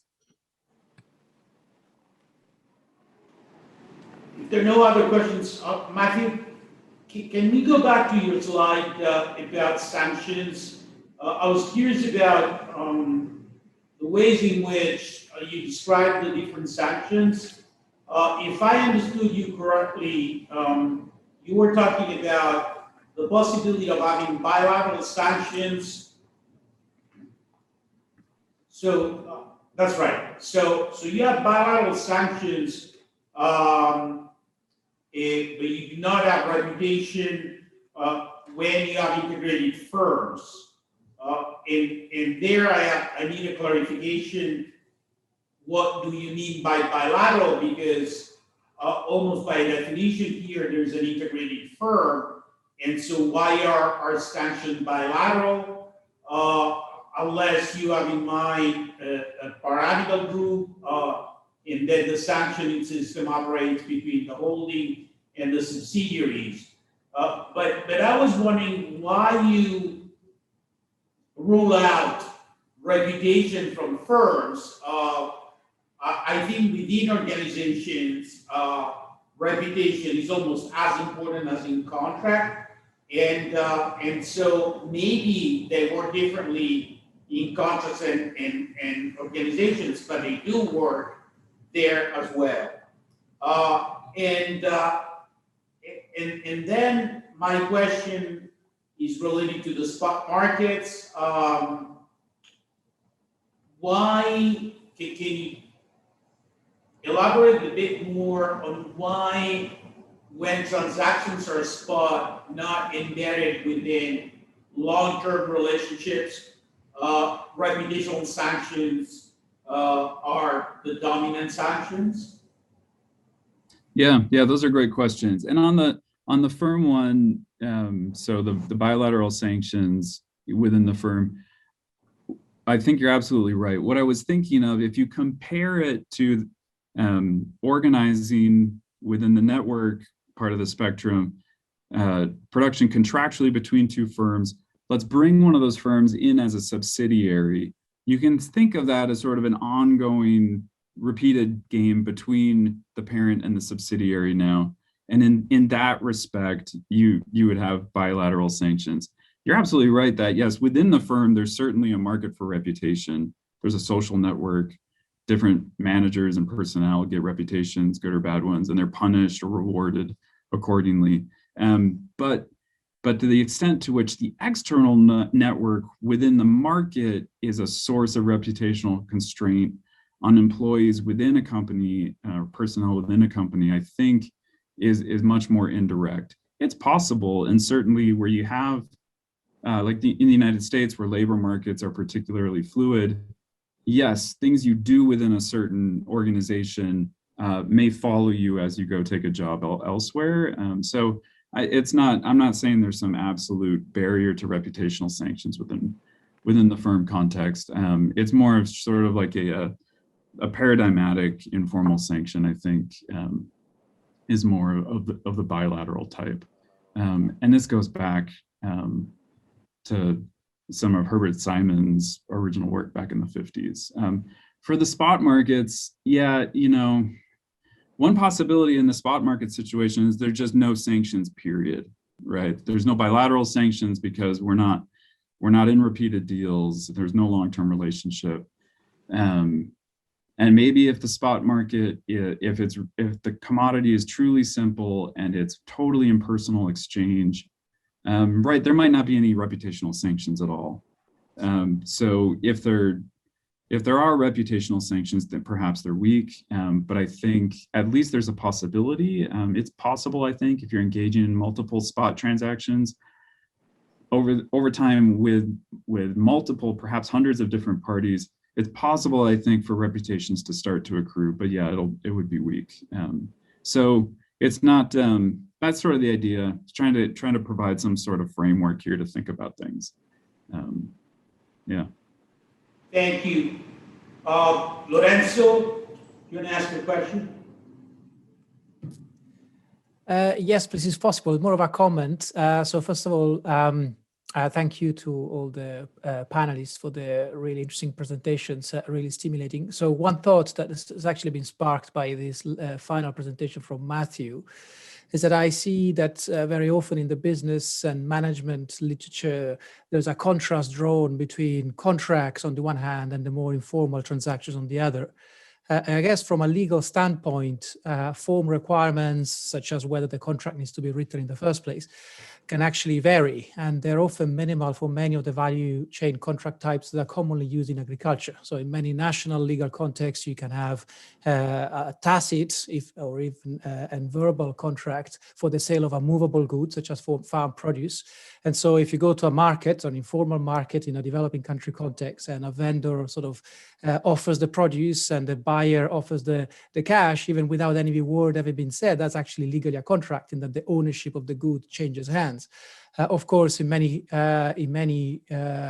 contexts, in many countries, legislation has been passed or is being proposed that tries to formalize contractual arrangements, whether for tax or traceability purposes, in some cases also as part of wider reforms to prescribe certain mandatory contract terms, etc.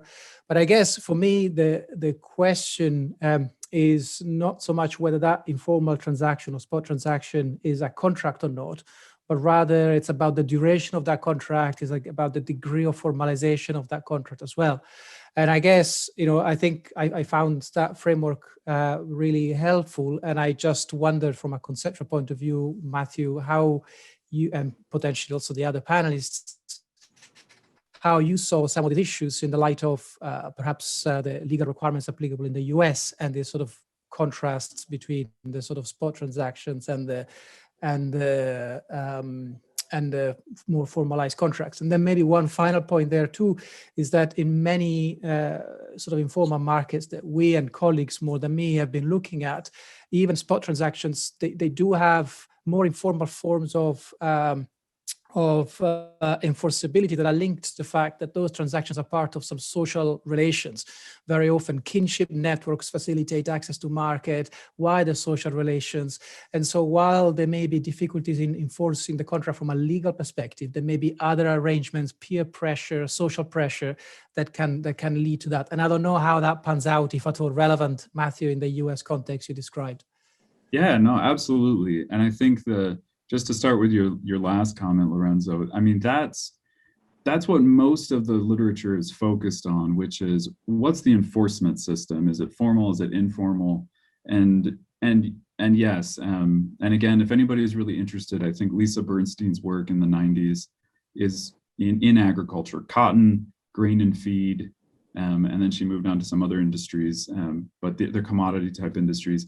It illustrates exactly what you described. And the cotton study is particularly fascinating because she dives into the social community in Memphis, Tennessee, and describes how that helps the enforcement structure in that market. So on the first part of the question, this is the grand puzzle in at least the scholars in the United States, I think, and elsewhere. What's the relationship between the design and the formality of the contract and the dispute resolution system? And the original thought, going back to Stuart Macaulay's work, I believe, is really you have an informal contract. So this is kind of the handshake agreement that you're describing, and that's going to be enforced informally also. And what we've seen in subsequent scholarship is sometimes that's true. Sometimes you'll have an informal contract that's then enforced in the formal legal system. And then sometimes you'll have a written, very formal contract that's enforced entirely informally also. So it's a big puzzle, and trying to understand exactly when parties match up the different level of formality in the contract itself with the level of formality in the enforcement is, yeah, I don't think has been fully settled quite yet. I do feel comfortable saying as intellectual property problems become more important, the level of formality at both stages increases. Nobody wants to enforce patent rights just with social sanctions. But they're great questions. Thank you. Paula. Paula. Can I just a few words about the issue of formality? If I can add just a few words. I mean, my impression is also, I totally agree with Matthew and with Lorenzo, what was expressed.